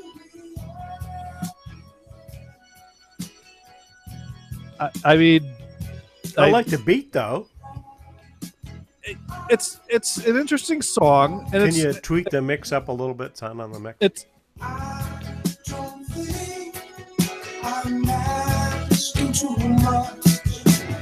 I want to Little key change there. you. That's all I want. this ain't a party record. This is like after your third, fourth, fifth, or sixth double tequila. This is, the party's winding down and people are making their way towards the door. You got your nightcap on, ready to go to bed, and there's a few stragglers. And it's like, okay, people, party's over. Let's make our way towards the exits here. That's right. And we have run out of booze. We have run out of booze. You don't have to go home, but you can't stay here. This is kind of the exit music. Yeah. Maybe we should put this at the end of our show. No. No. Okay. No. I like. But wait a second. Have we already run off the end of our show? No, we're only. Well, if we're playing by the rules, yes. Playing by the new rules, yeah. Playing by the new rules, we probably did, but I lost track. So. Well, we'll continue to the end of the. Yeah, we might as well continue under to the the old end. Rules. Yeah. Yeah. No, but okay. I think we're going to stick with Chuck for our end. I like Chuck. Oh yeah. Totally. But yeah. Now, it never of course, hurts to ask the question. So this brings up a good topic, though. What records would you put on to get people to leave when the party's ending and you got stragglers? I mean, have you ever had this scenario, or is this just a hypothetical? I think a lot of people just turn off the music and go with that ending. Yeah, but what if that doesn't work? What if someone, they still got a drink, they don't want to leave. Oh, they want to finish that last drink that they got in their hand? They're in the middle of a conversation with someone else who also isn't leaving. They've not noticed the music has stopped. Sometimes you need a little something to help them along. What would be good records for that, to kind of give people the hint that it's time? Well, we could just ask Alexa. Okay. Tell us a joke. It just blinked off. Alexa said no. Alexa, tell a joke. What does a grape say when it gets stepped on? Nothing. It just lets out a little whine. Oh, that'll get people Here's to a leave. bad one. Oh my God, dude! This guy makes little horoscope things, but this look kind of cute. Pisces, you will be gifted with all knowledge, but will be driven mad when you realize it includes every line from Clarissa Explains It All. I like that show. I did too. I would totally have sex with Melissa Joan Hart. Oh, tell me you wouldn't. I think you did. I'm not going to say anything until I realize what age she was. I'm just saying, if you got that list of 5 exceptions that if you have the opportunity with these 5 people, typically celebrities, that you get a pass on them for it not being cheating within your marriage. I know Melissa Joan Hart and Sarah Michelle Gellar are the top two on that list. The other three I got to think about a bit, but those two, without a doubt, are my my top two free passes. But the free pass only comes that you have to get that. Right. Yeah, the opportunity has to present have to itself. find that person and say, "Would you do it?" Well, and if you get the yes, then you get the pass. They're both in committed relationships. Melissa Joan Hart's got several kids. Does Sarah Michelle Gellar have kids? I think she's married. I don't think I've made their list of exceptions, unfortunately. See, so then you'd get the no. Yeah, that's the problem. Hey, you know what? It doesn't hurt. It doesn't hurt asking unless that guy is big as. Yeah, I don't know if. Here's the thing. Some random dude sends a tweet. Let's say you're a hot female celebrity. There's some random dude with a vulgar internet radio show that plays politically incorrect records. With the disclaimer, I have a black friend, it's okay. Sends you a tweet saying, "Hey, could we have sex?" You're going to block that person. I'd rather not get blocked by Melissa Joan Hart on Twitter. So I think I'm just going to let, fate run its course. And if it's meant to be, hey, maybe one day I'll come home and my wife will have got me the best birthday gift ever. And I'll just not question how she made it happen. But going back to... No, that's not a birthday gift? Okay, I would let that one pass too. God. Hey, that means she wouldn't have to deal with it, Sure. That's a win for everyone. You do remember I am married to an asexual, so she wants nothing to do with sex. So if she got someone else, right. So that would be a win-win-win. Win-win-win means it's a win for. But also at the same time, you don't believe in secrets. Right. Well, who said this was a secret? Well, that's what I mean. That's why it also works. Right. That's why this is win-win-win. There is no secret. This is all open and above board. And not only that, it's a win on a whole other level because Melissa Joan Hart gets to have sex with me. So it's a win for her too. Right. It could be looked at that way. Yeah. In your dreams. I think, I think when she's had the experience, she'll see it as a win. It would give her a great story. There was this guy. He had absolutely no clue what he was doing. He was all over the place. Several times I asked him, "Where are you going there?" And I couldn't stop laughing. Because you were thinking of going to Salinas. And he didn't even care about the pointing and laughing. He was just so thrilled to see me naked. And he knew that you were going to Salinas. Yes. Right. Yes. And a great time was had by all. Did we completely lose venison? A great time was had by all and my Salinas. Wait, what? Right. So back to music to chase away. Wait, real quick. Brian. Yes, sir. Your horoscope sign. What is it? Taurus. And that's no ball. Good thing it's not Scorpio. Although I thought it was from one. This one did try to match you. Scorpio, you will be involved in a scandal involving sex, murder, kidnapping, drug cartels, evil twins, and other such telenovela tropes. Whoa. Evil twins. It knows you. Shit. Holy shit. Holy shit. Don't forget Good thing I'm not Gemini. Yeah.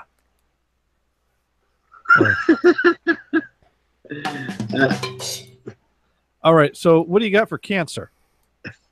Oh, what the fuck? Gemini, your life story was told in a 1980s style television credits montage Scored by Michael Post and Pete Carpenter.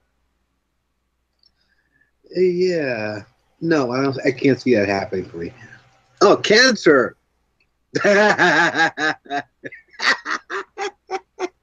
He's going to Salinas with his penis. Cancer. You will be arrested for art forgery when you successfully sell your third-grade art project as Michelangelo's Lost Doodles. I don't have any of my third-grade schoolwork anymore. That doesn't work. Maybe it's in some storage locker or the basement of your dad's house. You know, I remember you did spark a funny memory here. This isn't that good of a story, but hey, we've still got 25 minutes to kill here, so why not? That's right. And we have 3 listeners left still. Right? Yeah. And we already gave more than enough hay for the people out there. Right. So, you know, this is bonus hay at this point. So this is bottom of the barrel. Before you get into it, yeah. Didn't we have some other story we're going to talk to? And then we'll go on to that. And finish your story here. We'll finish your story now. Which story? I don't remember. Well, I was going to talk about old. I was going to talk about my speeding ticket and bitch about the police, but I don't feel like doing that. Oh. And I talked about it on Dune and Bob yesterday anyways. Basically, people are going to go, who cares? Yeah, I got a speeding ticket. Fuck the police. Fuck the police. Is this really the best use of their time?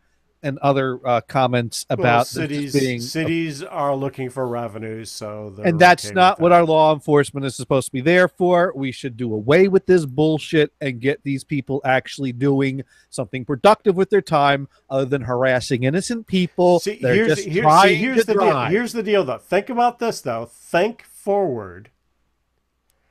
If the police don't do this, then they'll put up speed cameras. And you'll get a ticket in the mail. And that's still... Did you want that? Because you're not using the police time anymore. You're just be setting a ticket automatically. Fundraisers to go away. You know?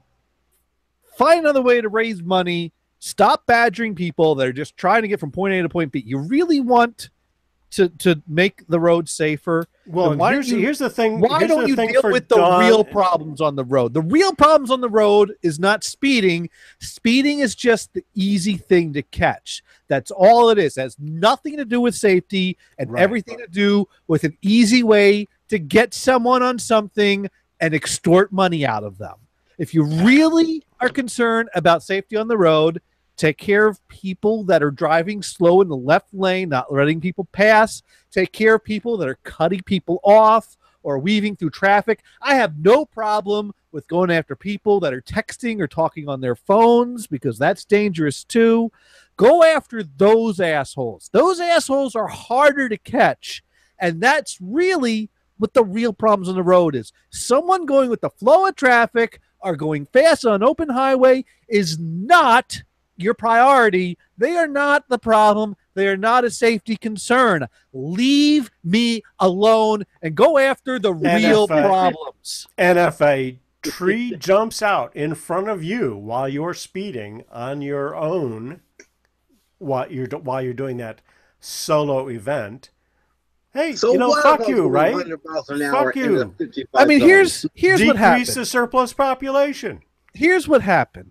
I was driving on I-88 eastbound, and some asshole in a pickup truck was being a left lane dick, going like 60 miles an hour in a 65 zone. So, and he was passing traffic slowly, but every time he passed a car, there was plenty of room for him to move over and let me pass before he passed the next vehicle, but there wasn't enough room for me to get around him on the right unless I did a dick move and cut him off, which I don't do that. I've seen people do that where they pass really fast on the right and cut the asshole off. I wait until it's safe to do so. I'm pissed, but I do wait because, yes, I drive a little angry, but I still drive safe, and I don't let my anger affect my driving. He was anticipating a marijuana law being passed. I don't know. He was trying that out.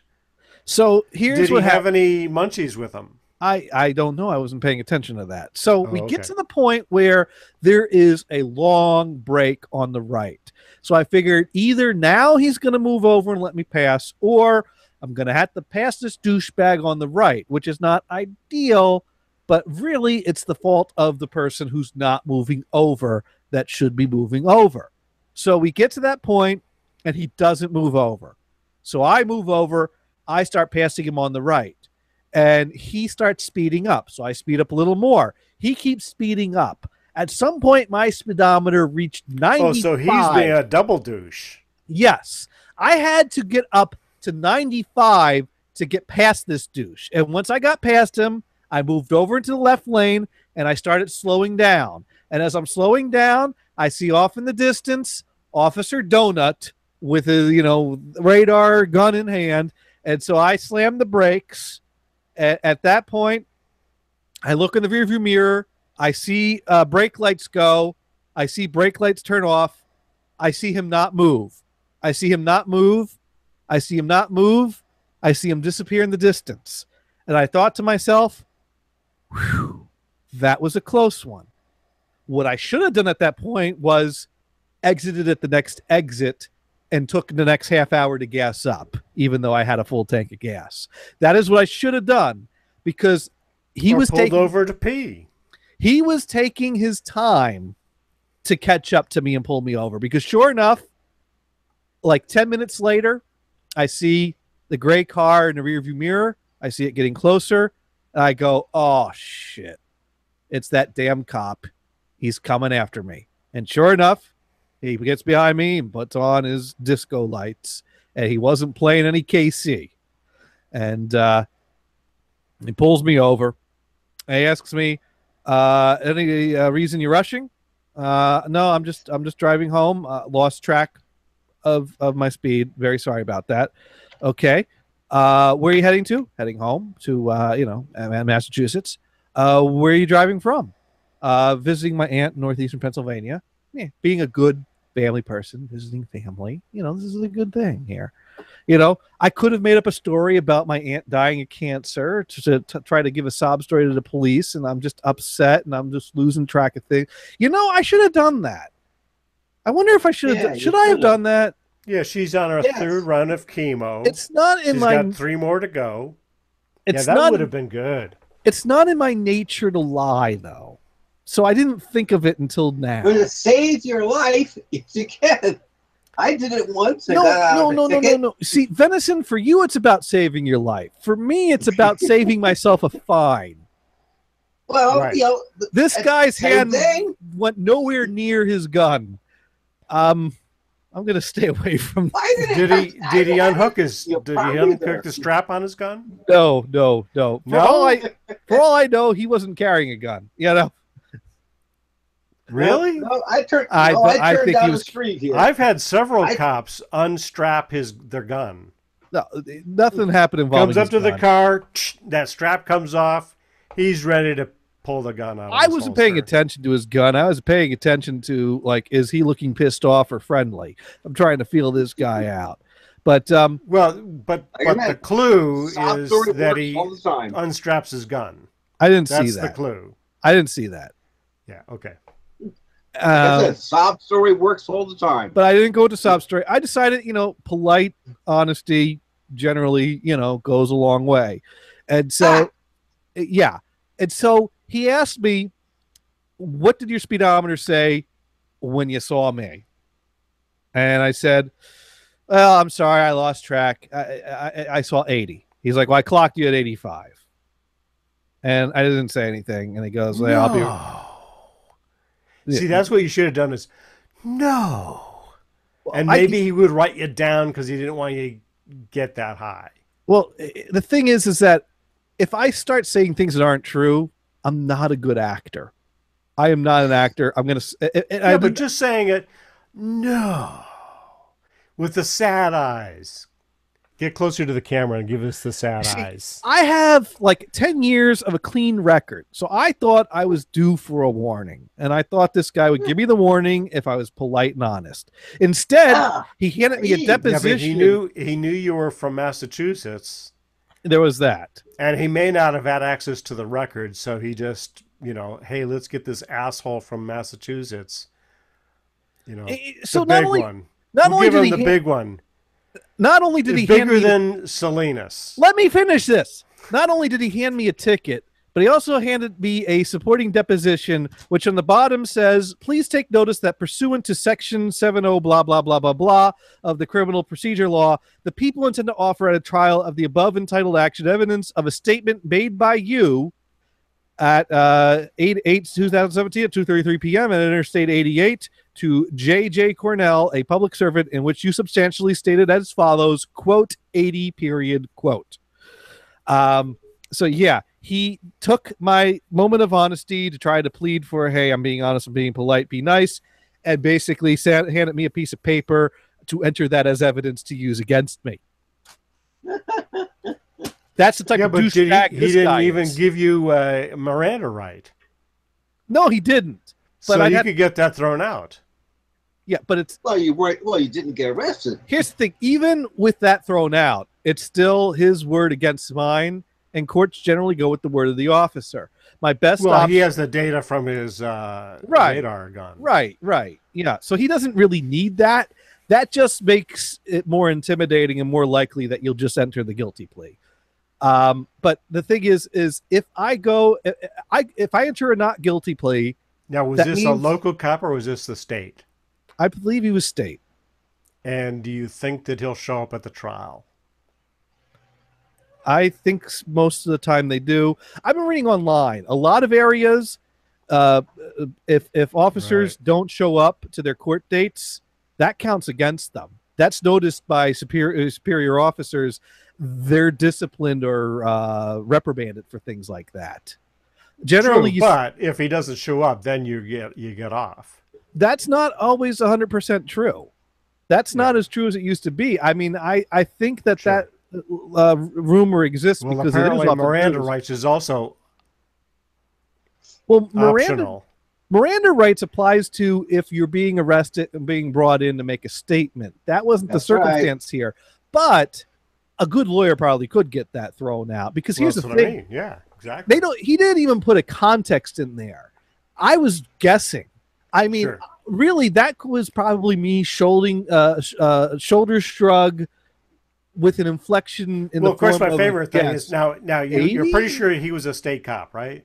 I'm pretty sure. I don't know. And Johnny Carson's line was, you ask the cop, "Oh, are you inviting me to the policeman's ball?" And then the state cop would reply, "State cops don't have balls." Yeah, I think he's heard that one.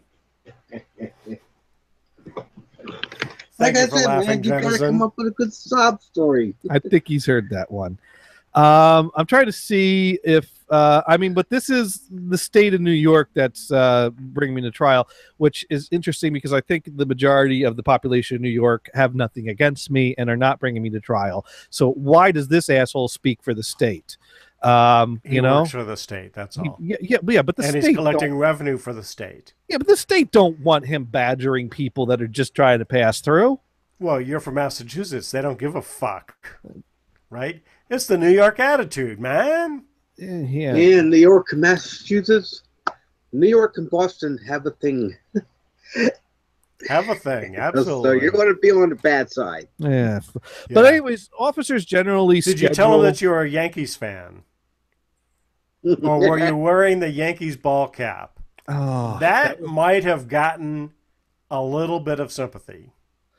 That would have gotten you shot. Right. Well, No, not in New York. not in New York.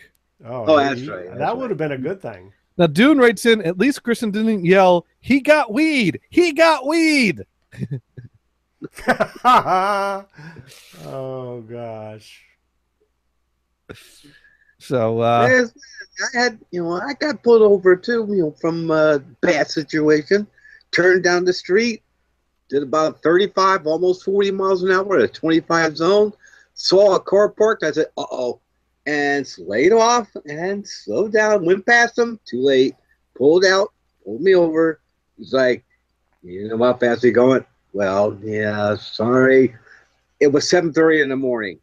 I was going home finally, and I came up with a part of truth. I said, well, let it get away from me. Yeah, I've been rebuilding this computer for 12 hours, cleaning it of viruses and junk for this idiot. It took 12 hours to do. I'm dead tired. I just want to go home and go to sleep. He felt sorry for me for that. And I got a warning. He got your warning. Well, I was at a train station that's out here. So that would be BART. And it was, I think it was in the evening, and I was pulling around trying to figure out how to get into the parking lot, because there's a parking garage there. And I kind of got turned around and I was going the wrong way on a one-way street. And That's the BART police pulled me over. Did they shoot you dead? Oh, no, it's a different train station. This was out at Walnut Creek. They don't shoot you there. No. Oh, this wasn't Fruitvale. It wasn't Fruitvale. You're safe. And I was the wrong color. Yeah, right. Yeah. You were safe. So he comes up to the door, up to the car window, I should say, and he kind of goes, what you're doing, and I kind of go, how much is this gonna cost me? So he could tell that I was, just, shall we say, distraught. I had this sob, how much is this, a big whine. Yeah. And he let me off. Well, this was the first time I've ever been let off. And it was with a whine. Woo! Do BART police, are they even real police? Do they even have any kind of authority to do anything? There's a lot of argument about that. And I was talking to this person that was with Alameda Sheriff, who was working at Tharco at one time. And she kind of going, well, they're not real police. Excuse me, but they do have real police authority. They can give tickets. They can arrest people, etc. Or they can shoot people that are the wrong color. Well, yeah, but they go to jail for manslaughter for that. True. But there's a trial like any other police officer. Considering that, they just committed murder is kind of getting off easy. I mean, it's kind of despicable that this guy shot a defenseless guy right point blank in the head and just got a few years for manslaughter for it. Right. And a lot of people bought the idea that he thought he had his taser in his hand, as if a taser actually feels like a real gun. Right? Yeah. The thing is, though, is that this was a mistake that ended someone's life. He lost the right to his at that point. Sure. You end someone's life. Sure. Yours should be gone, too. Do you know which, Venison, do you know what case there's we're no talking fixing about? that. There's no fixing that. Do you know what case we're talking about that was in, this was in Oakland several years back? Fruitvale Station, Oscar Grant. Yeah, Oscar Grant is the guy's name. Yeah. It was New Year's Eve. There was a fight that broke out on a BART train. And so, and I don't even know if Oscar Grant was even involved in the fight or was just there or what. But apparently he was somehow involved with this and was part of the group that were pulled out of the train and were basically put to kneel down, face down, and handcuffed him.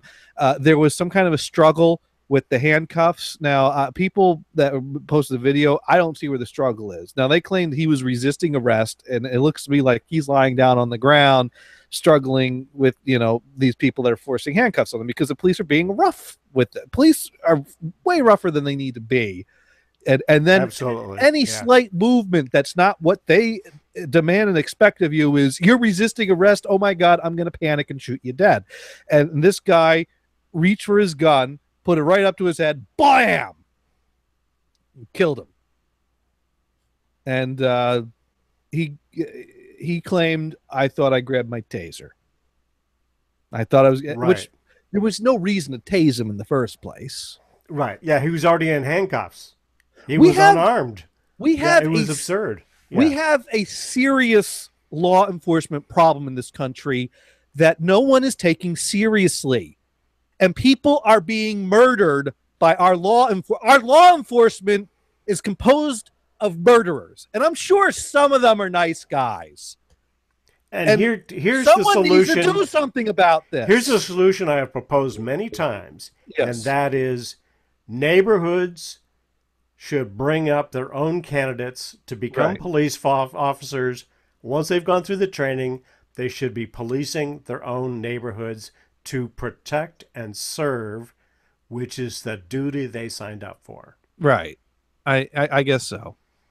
And every time I've proposed that to people, they just say, yeah, I agree. Let's keep talking that up. But the thing is that not only that, but there needs to be checks and balances.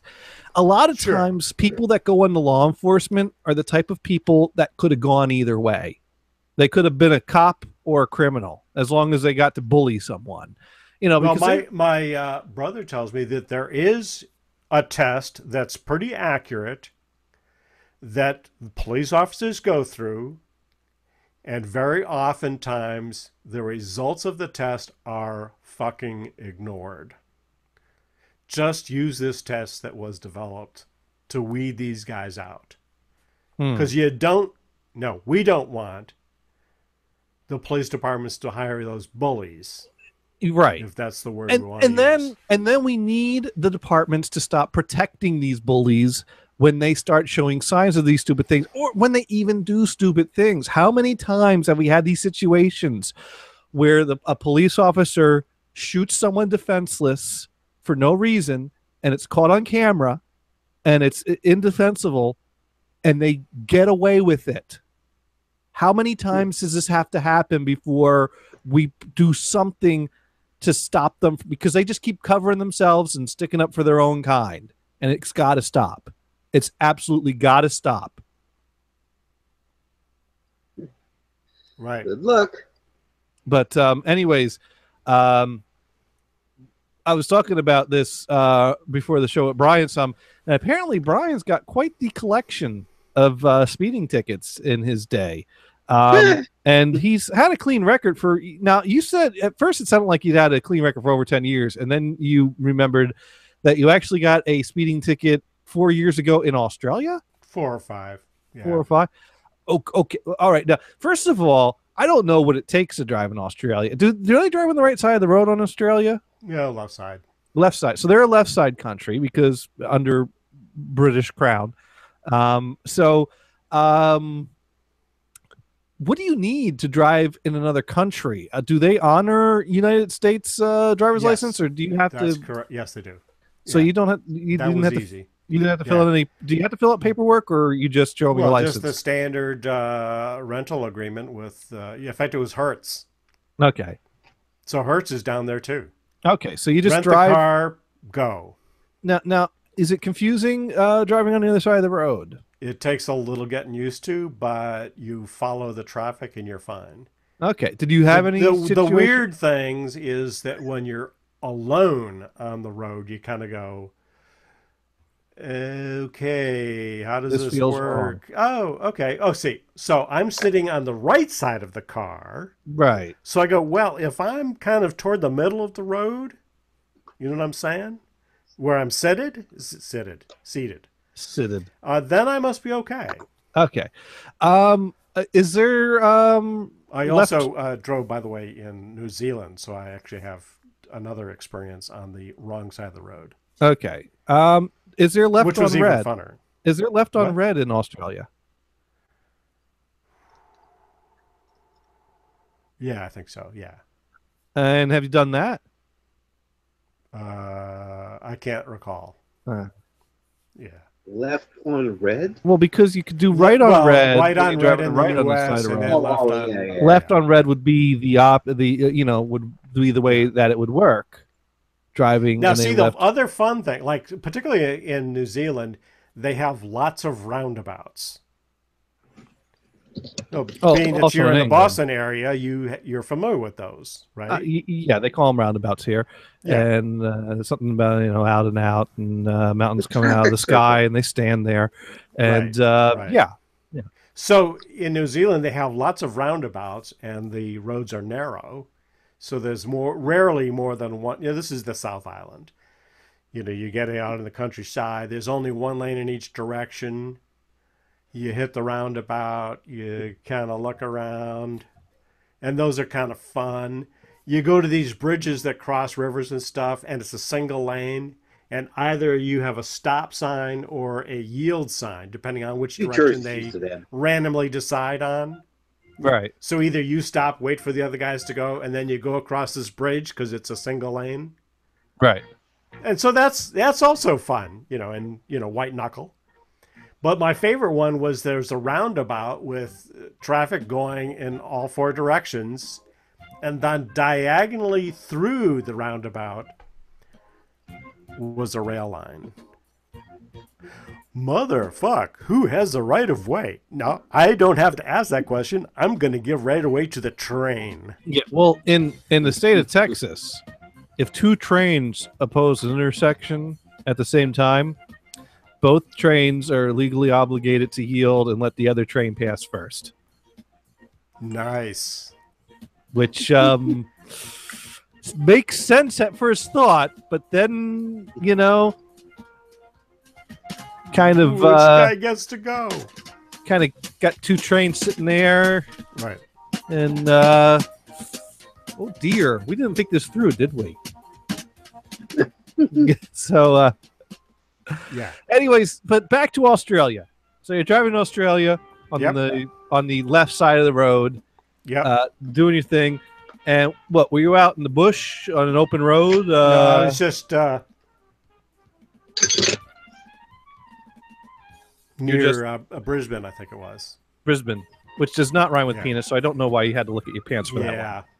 Well, I was looking at the floor, see if the floor had an answer. Ah.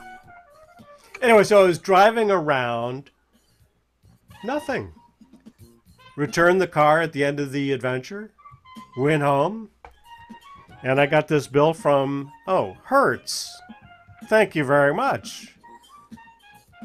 I hit a speed camera. Oh. And Hertz was nice enough to send me the traffic ticket. And charged me $35 for the pleasure. So you had to pay $35 on top of the ticket to Hertz. Yes, because they were taking care of me. So they took care of the ticket, passed the expense off to you, plus $35. Yeah. And how much was the ticket?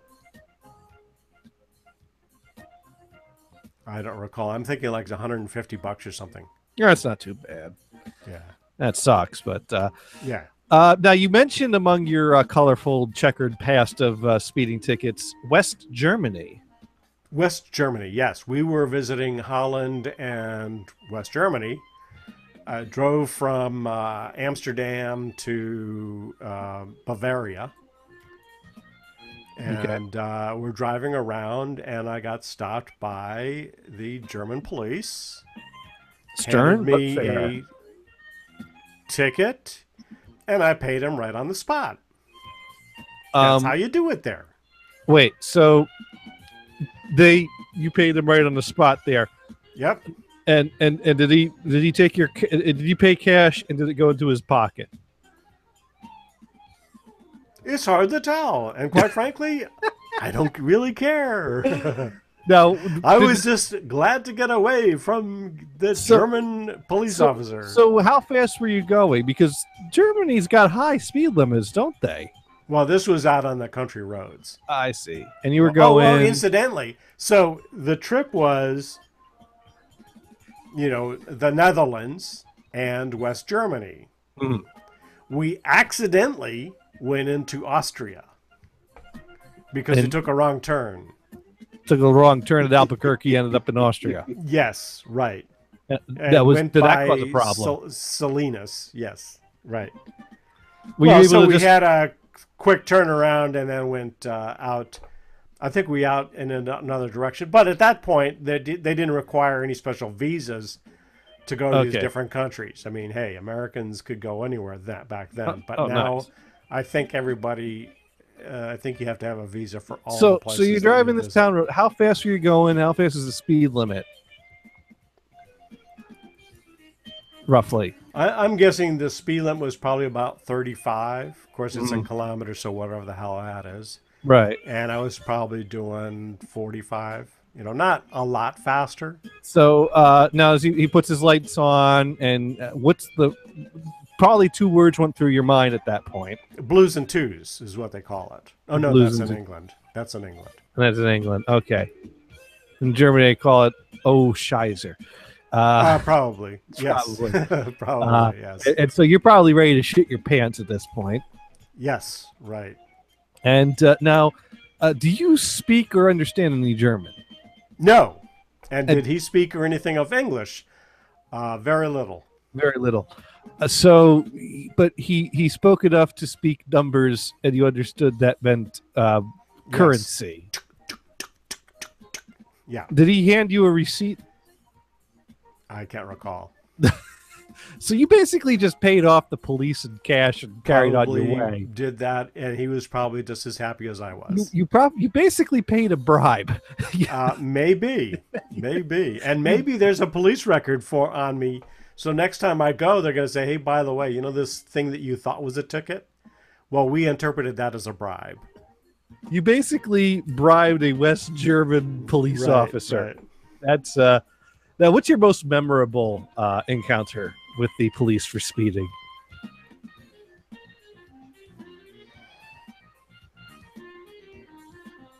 Boy. Maybe it was the German one. There was one in Connecticut that I was going fairly fast. I was probably doing. Well, he wrote me up for 85. It's probably what I was doing, maybe 87. I see. Now, I was in New York, and I was going pretty fast. And he says, you know, you're going really fast, but I'm going to write you up for 85 because I don't want you to spend a lot of money, lose a lot of money here. So he was being the nice guy. Hey, thank you for being nice.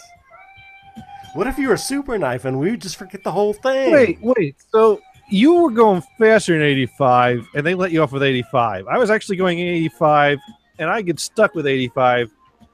I could have gotten away with 90 and gotten a ticket for 85. Fuck, I'm doing it wrong. Right, and I had a Connecticut plate.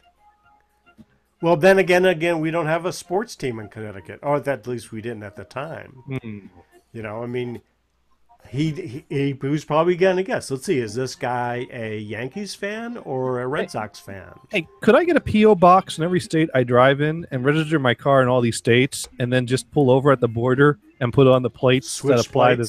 Yeah. Get a set of New York plates for New York, a set of New Jersey plates for New Jersey. Yeah.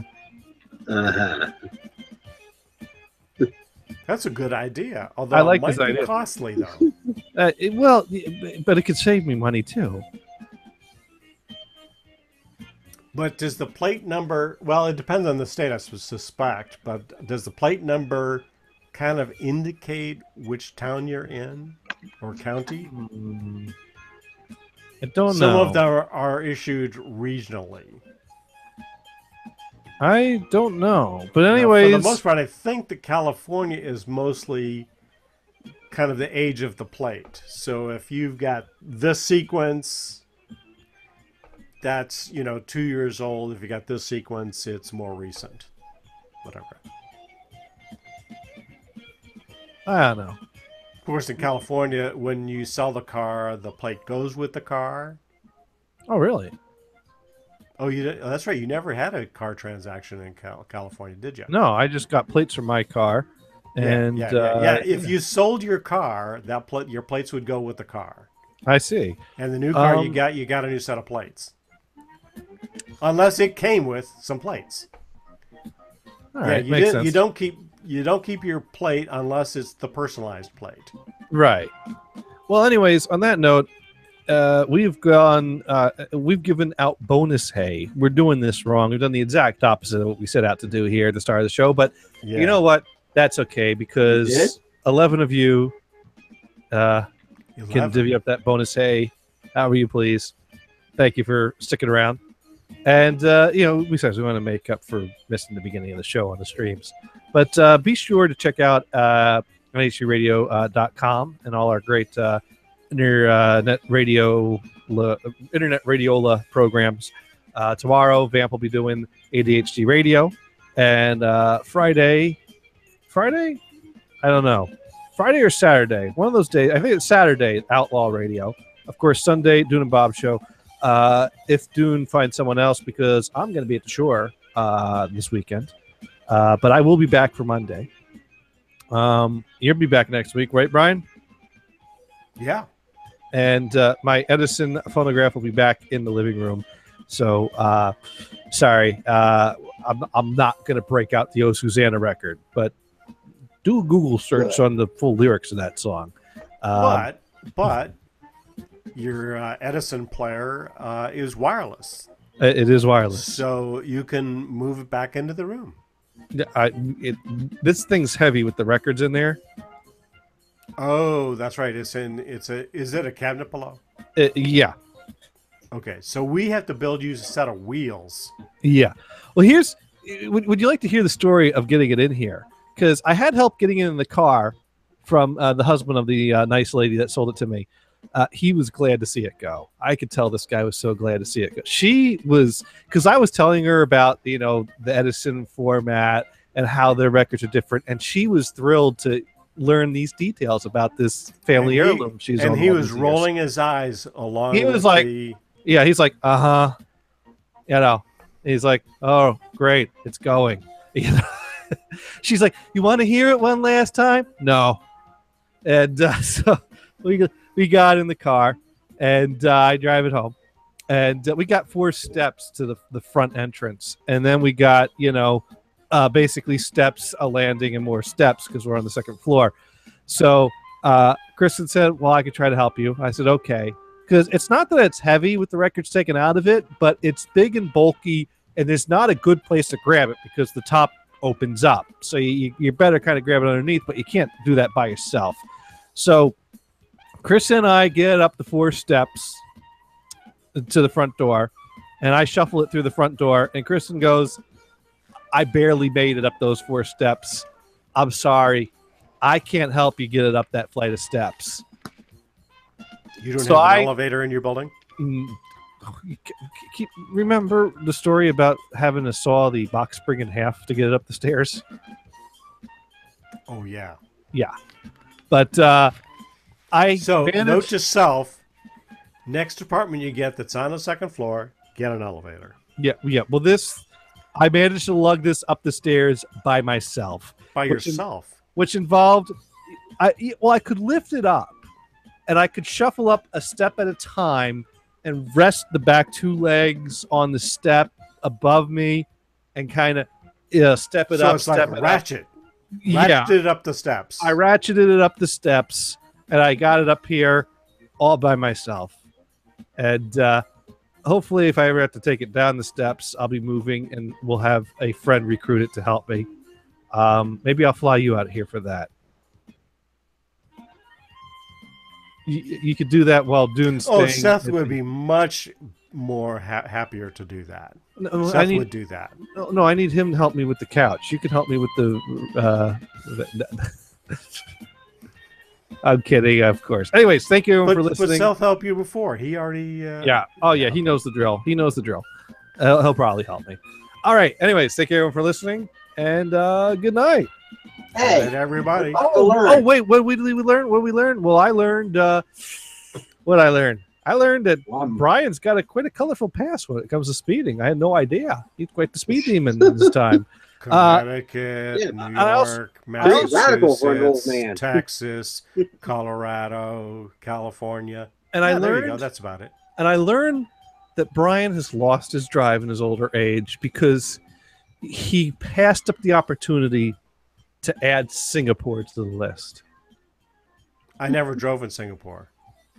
That's no excuse. You should have rented a car for a weekend just to get the ticket so you could add to the list. And then I could have gone across the bridge into Malaysia. Yeah. Oh, no. They don't have any speed limits in Malaysia. That wouldn't work. But the people that drive these, that own these Lamborghinis or whatever that can do 200 miles an hour, they creep along until they cross the bridge into Malaysia, and then they light them up. Nice. But well, and also in Singapore, you gotta be careful because speeding might get you a caning. I was over 50 while I was there, so I would be If exempt. you speed enough, they might not care.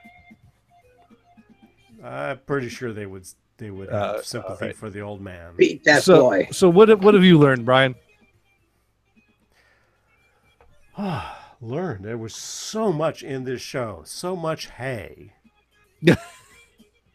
that now I'll never forget how to say the name of that town that's in Monterey County. And you'll also All you have to do is look down. Oh yes, and every time you Dune's pass through, penis. Oh, I was just gonna say, and every time you pass through Salinas, you're gonna think of Dune's penis. perfect. Perfect. We just had different ways to tell the same punchline. And what about you, Venison? What have you 60 learned? pounds worth. Well, I'm going to go a different way here, because of what you reminded me of the KC album. Okay, I'm going to go by something you've said, which I still can't believe, which Brian might get a kick out of. Considering that KC ends up on these albums a lot.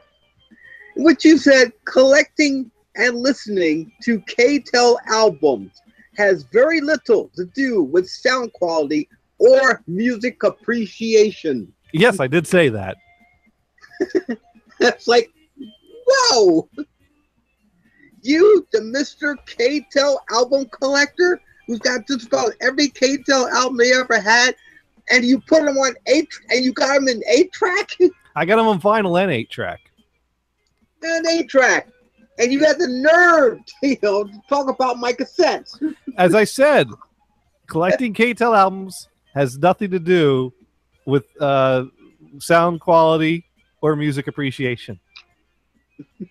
The compilation of the collection of music from the time period is in itself an art form that is a work of beauty on its own. Uh-huh. So Johnny, you're not actually a collector of K-Tel stuff. You're a completer, right? Well, I'm not a completist, but I appreciate the art form of the K-Tel album.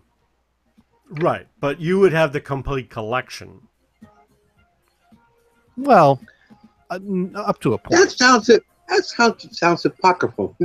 Of K-Tel in their heyday, the early to mid, some late 70s. I mean, that's really the heyday of K-Tel. At some point, No music appreciation. But anyways, so the point is you're buying a K-Tel album. Is that what I understand here? No, it's the fact that you put them down like that. I didn't put them down. Or KC and the Sunshine Band. I don't know what else you call it. Well, I was calling it like it is. I mean, no one's ever claimed that K-Tel had anything of fidelity. They crammed an hour of music on a record, which meant cutting the low frequencies, so they got no bass. They edited the songs to be shorter. That kind of, was a bit of a bummer if they cut down your favorite song and cut out a part of it. And some of the songs are a little hokey, a little cheesy, but I enjoy them in their own way. This isn't music appreciation. This is kind of a time period appreciation. It's a historical thing. It's more of music. It's more of a historical artifact. I mean, after all, what elevator has decent bass anyway? And on that note, thank you for listening. Go buy a K-Tel album. You'll see what I mean. And good night. That sounded almost as good as Trump's.